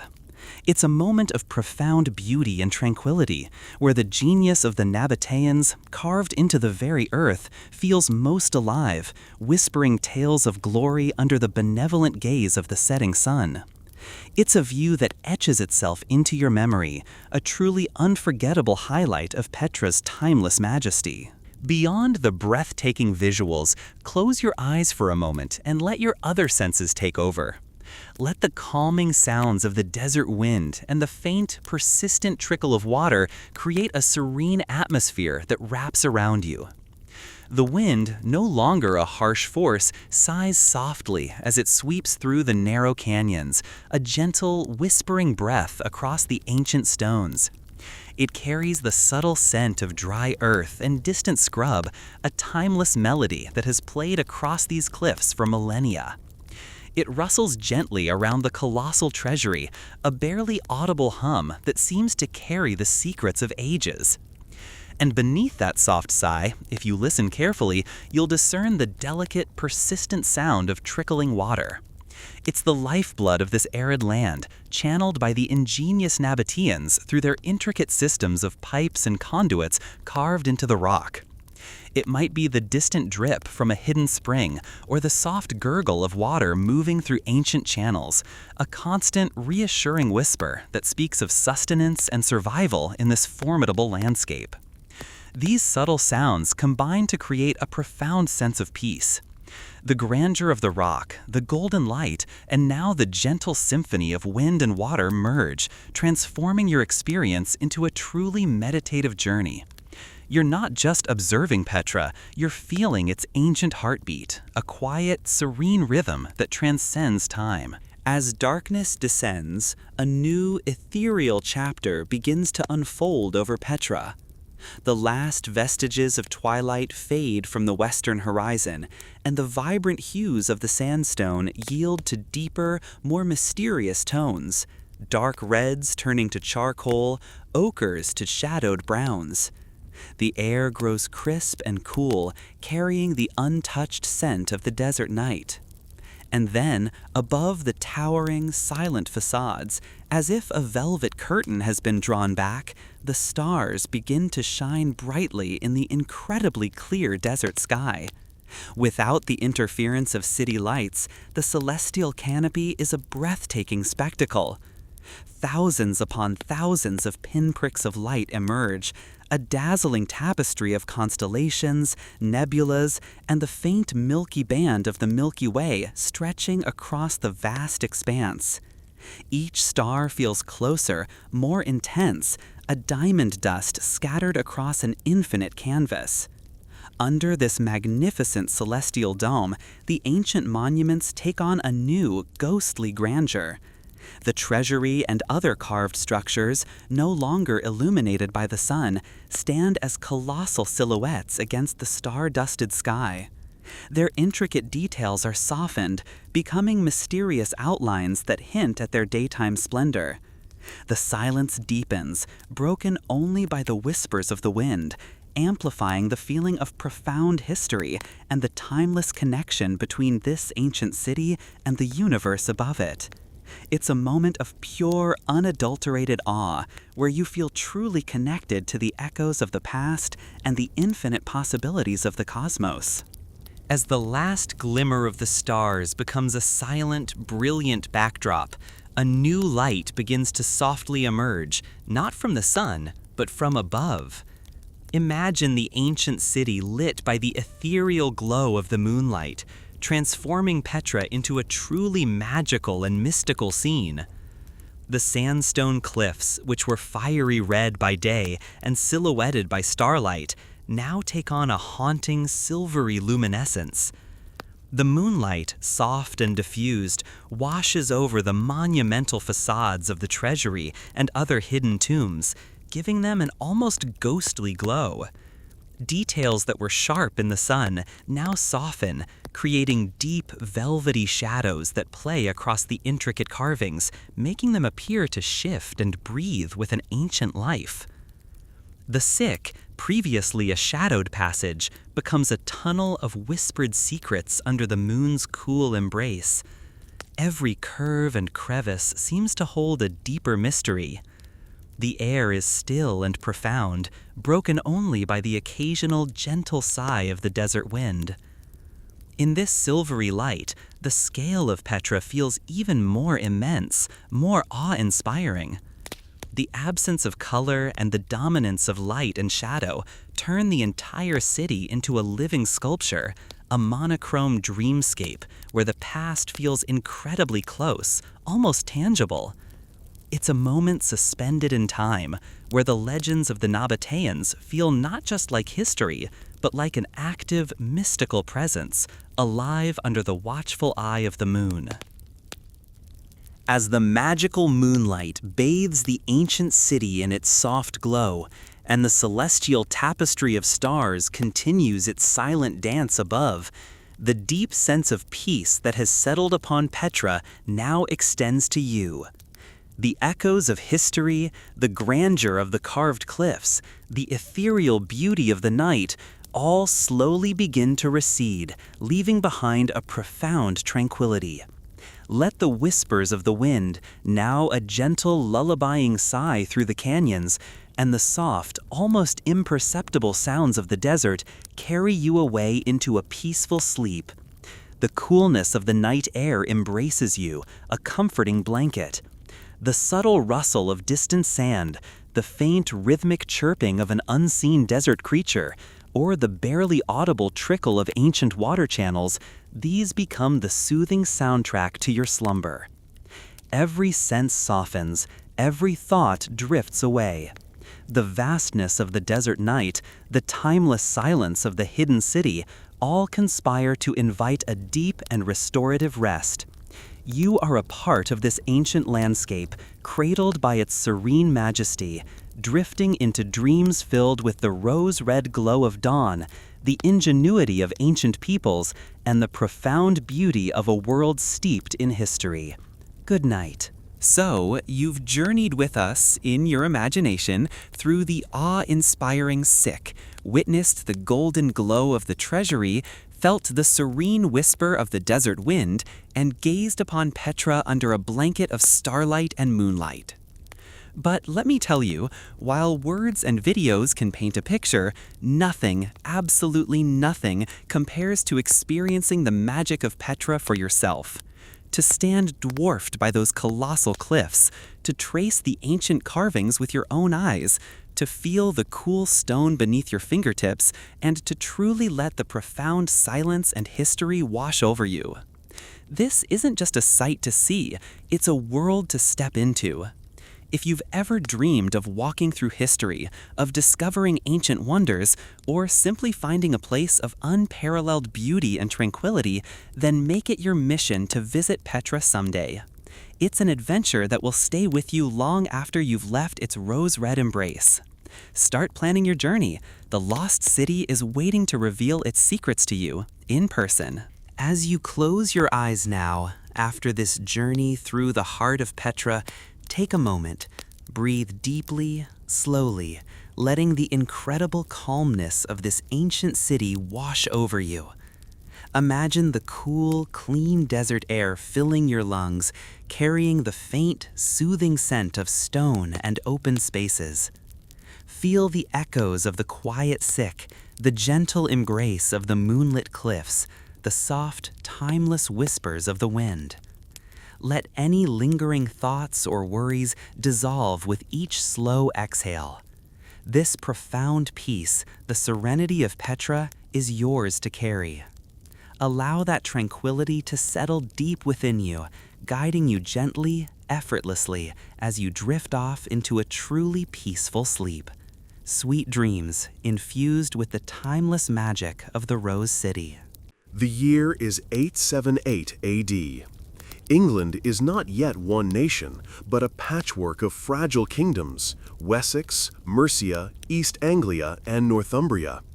4 uneasy brothers in a troubled family, each vulnerable to the same enemy.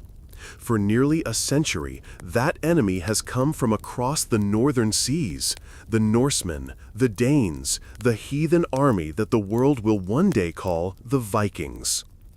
In 865, the nightmare began. A vast Viking coalition larger than any before landed on English shores. It became known as the Great Heathen Army. Led by ruthless warlords such as Halfdan Ragnarsson, Ivar the Boneless, and later Guthrum, they swept across the land like a storm of fire. Monasteries were looted, villages burned, and Saxon warriors cut down in their hundreds. One by one, the Saxon kingdoms fell. Northumbria was gone. East Anglia was gone. Mercia was crippled. Only Wessex, the land of the West Saxons, remained standing. At the heart of Wessex was King Alfred. Born in 849, the youngest son of King Ethelwulf, Alfred had not been destined to rule.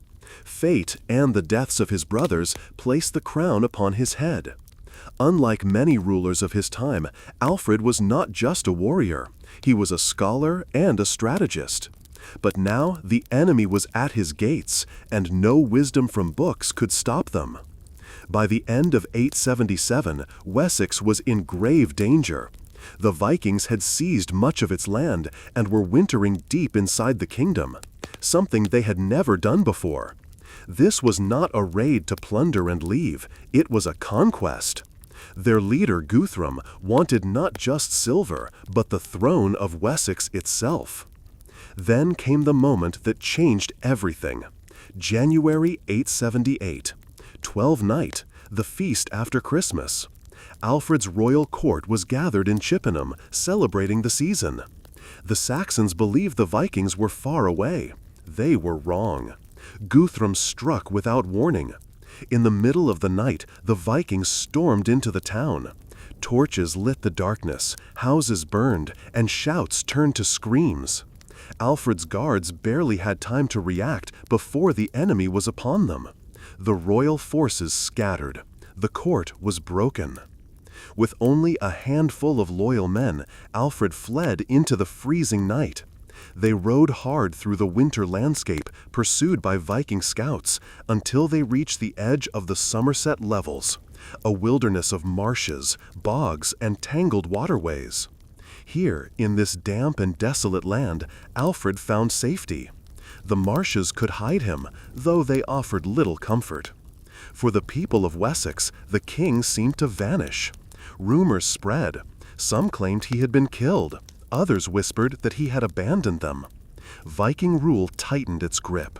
Villages surrendered to Guthrum. Some Saxon lords bent the knee to their new masters. It seemed the dream of a free Wessex had ended. But Alfred was alive. In the marshes, he was watching, listening, and planning. He understood the enemy's greatest advantage: mobility. Viking longships could sail rivers deep into the land, striking without warning.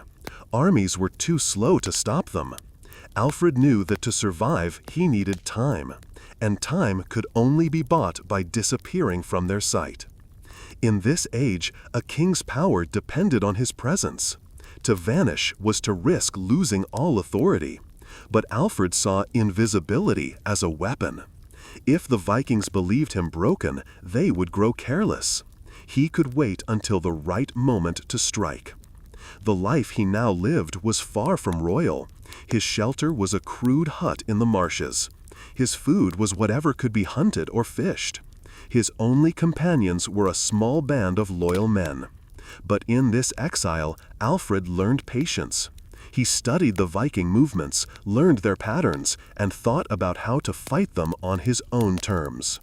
The winter of 878 was one of England's darkest hours. Under Viking rule, the Saxon people lived in fear. The sound of oars in the night meant death could be moments away. Churches stood silent, stripped of their bells and treasures. In every hall, men whispered that the age of the Saxons was over. Yet, in the heart of the marshes, Alfred's spirit did not break. The Vikings believed the war was over, but for Alfred it had only changed shape. He was not gathering an army yet. That would come later. But he was gathering something just as important: resolve. He was preparing for the day when he would step out of hiding and reclaim his kingdom. This was survival in its truest form, not a single battle, but the endurance of will. A king without a throne, a man without an army. And yet, in the mud and mist, Alfred was becoming something greater than before. He was turning from a hunted fugitive into the leader who would one day defeat the greatest threat his people had ever faced. From this swamp, Alfred would rise, and with him, the hope of England itself. The marshes of Somerset were no place for a king. Cold, wet, and shrouded in mist, they were a maze of reeds and bogs where even the locals sometimes lost their way. But here, among the pools and waterways, Alfred found his refuge. It was a strange new life for a man who had once ruled from a warm, bustling hall. Now his shelter was a crude hut. His meals were whatever fish could be caught or game could be trapped. The nights were long, the cold seeped into the bones, and the air was thick with the smell of damp earth. But in this bleak landscape, Alfred had something he had not enjoyed for weeks: safety. The Vikings could not easily reach him here, and their scouts feared the treacherous marsh paths. Alfred was not entirely alone. A small group of loyal warriors stayed with him, men who had refused to abandon their king. They acted as messengers, slipping out under cover of darkness to gather news and send word to trusted allies. Slowly, messages reached Saxon lords and the scattered survivors of his army. The king is alive. It was during this time that one of the most famous legends of Alfred was born. According to the story, he once took shelter in the home of a poor peasant woman who did not recognize him. She asked him to watch her loaves of bread baking over the fire while she worked elsewhere. But Alfred, lost in thought about his kingdom and the war, let the bread burn. When the woman returned, she scolded him sharply, telling him he was happy to eat the bread but too lazy to watch it. Alfred, rather than revealing who he was, accepted the rebuke with humility. Whether the story is entirely true or not, it captures something real about Alfred in this period: his patience, his humility, and his willingness to endure small humiliations for the sake of a greater goal. The marshes were teaching him lessons as valuable as any sword drill. Days turned into weeks. The Vikings tightened their hold on the land, confident that Wessex was broken. But Alfred knew that time was working in his favor. The longer he remained hidden, the more the Vikings would lower their guard. And while they grew comfortable, he was planning. He studied the way the enemy moved, where they camped, and how far their patrols went. He began sending quiet calls for support, urging his thanes to prepare their men for the day he would return. That day was not yet here, but Alfred understood that the moment would come suddenly, and when it did, he would need to act with speed and strength. The marshes also gave him something else: perspective. Away from the distractions of court life, Alfred could think clearly about the kind of kingdom he wanted to rebuild. He began to imagine reforms, stronger defenses, better trained soldiers, and even education for his people. But all of that would have to wait. First, he needed to survive. Winter slowly loosened its grip. The rivers thawed, the days grew longer, and the land began to stir. From his hiding place in Athelney, Alfred's network of messengers carried his words across the countryside. Men came quietly, sometimes one at a time, to join him.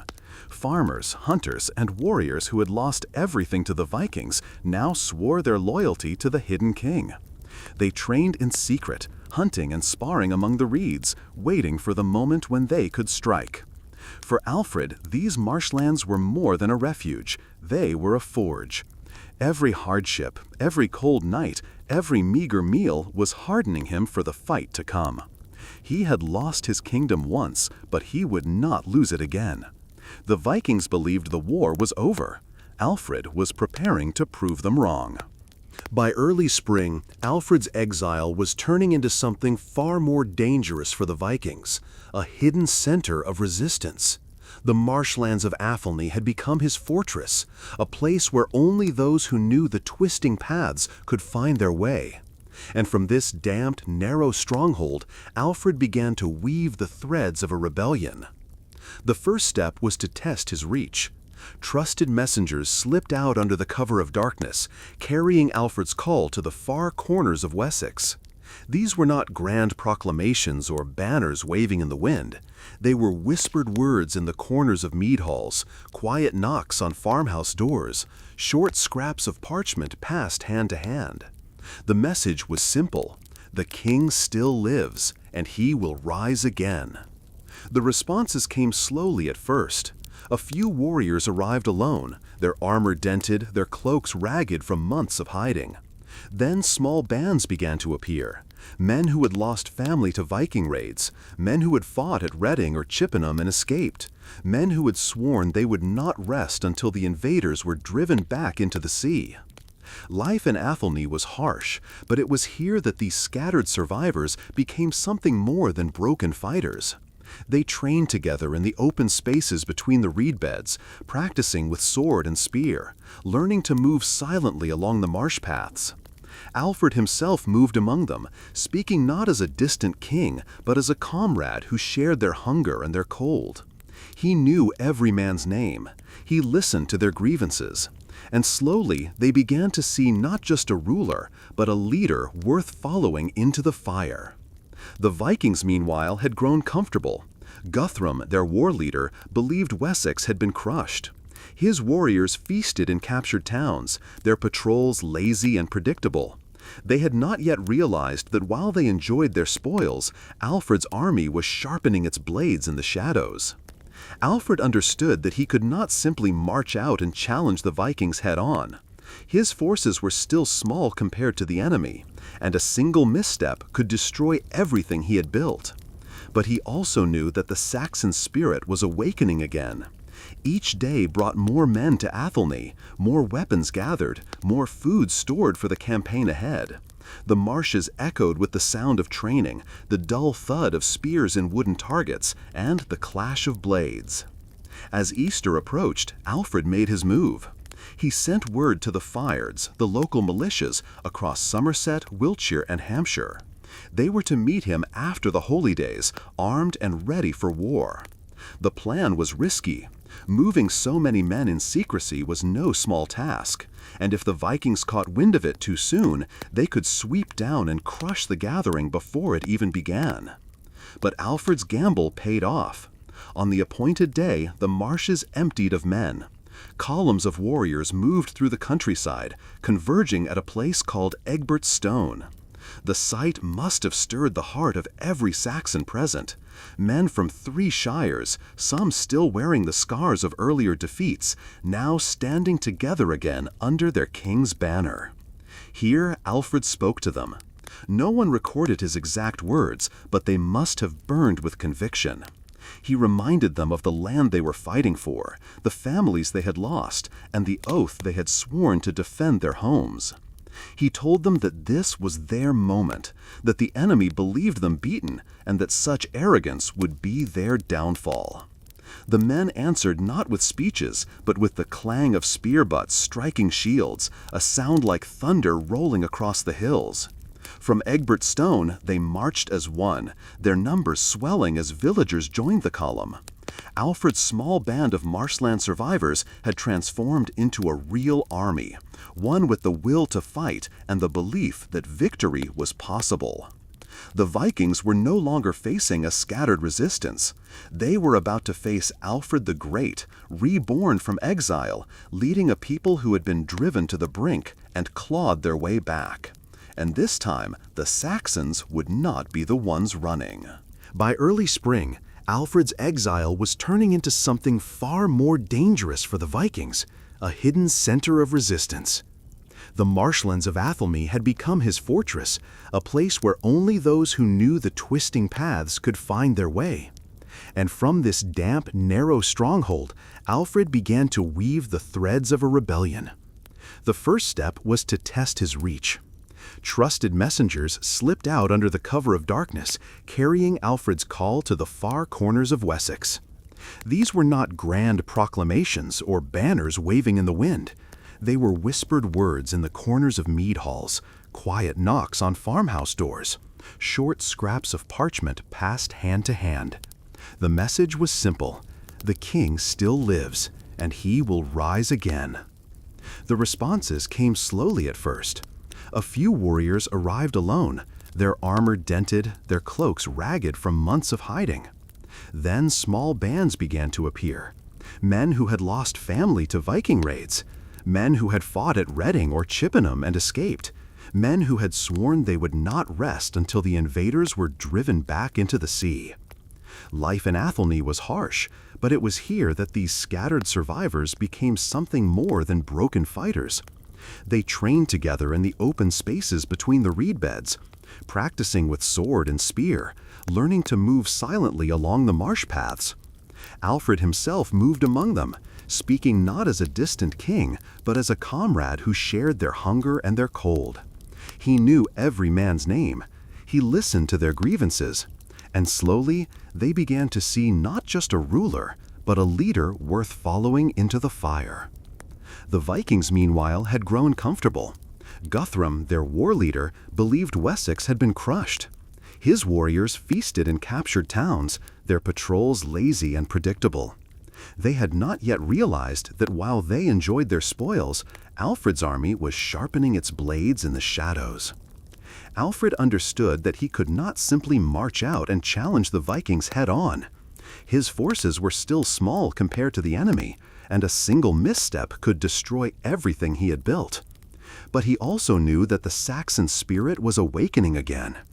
Each day brought more men to Athelney, more weapons gathered, more food stored for the campaign ahead. The marshes echoed with the sound of training, the dull thud of spears and wooden targets, and the clash of blades. As Easter approached, Alfred made his move. He sent word to the Fyrds, the local militias, across Somerset, Wiltshire, and Hampshire. They were to meet him after the holy days, armed and ready for war. The plan was risky. Moving so many men in secrecy was no small task, and if the Vikings caught wind of it too soon, they could sweep down and crush the gathering before it even began. But Alfred's gamble paid off. On the appointed day, the marshes emptied of men. Columns of warriors moved through the countryside, converging at a place called Egbertstone. The sight must have stirred the heart of every Saxon present. Men from 3 shires, some still wearing the scars of earlier defeats, now standing together again under their king's banner. Here, Alfred spoke to them. No one recorded his exact words, but they must have burned with conviction. He reminded them of the land they were fighting for, the families they had lost, and the oath they had sworn to defend their homes. He told them that this was their moment, that the enemy believed them beaten, and that such arrogance would be their downfall. The men answered not with speeches, but with the clang of spear butts striking shields, a sound like thunder rolling across the hills. From Egbertstone they marched as one, their numbers swelling as villagers joined the column. Alfred's small band of marshland survivors had transformed into a real army, one with the will to fight and the belief that victory was possible. The Vikings were no longer facing a scattered resistance. They were about to face Alfred the Great, reborn from exile, leading a people who had been driven to the brink and clawed their way back. And this time, the Saxons would not be the ones running. The battlefield at Edington was quiet now. The clash of steel had faded, the war cries had died, and only the wind moved across the grass. Alfred stood among his men, the weight of victory heavy on his shoulders. They had done it. Against all odds, against the shadow of defeat that had haunted them for months, they had stood their ground and won. But Alfred knew this victory was more than a single battle. If Wessex was to survive, if his people were to live without fear, this moment had to be the beginning of peace, not just another pause before the next wave of bloodshed. The Danes were trapped in their fortress, surrounded and starving. Days turned into nights, and the men inside grew weaker. Guthrum, the fearsome Viking leader who had once driven Alfred into the marshes, now faced the truth. His army was broken, his supplies gone, his hope fading. At last, messengers emerged from the fortress, hands raised in surrender. They came to Alfred with an offer. Guthrum would yield. But Alfred, ever cautious, demanded more than just a promise to leave. He wanted a peace that would last. The negotiations began, not with swords, but with words. Alfred and Guthrum faced each other, two men who had fought not just for land, but for the future of their people. Alfred's terms were firm but fair. The Danes would swear an oath to leave Wessex, to honor the new boundaries between their lands and the Saxon kingdom. And Guthrum himself would take a step that no Viking warlord had ever taken before. He would accept baptism as a Christian. It was more than a religious act.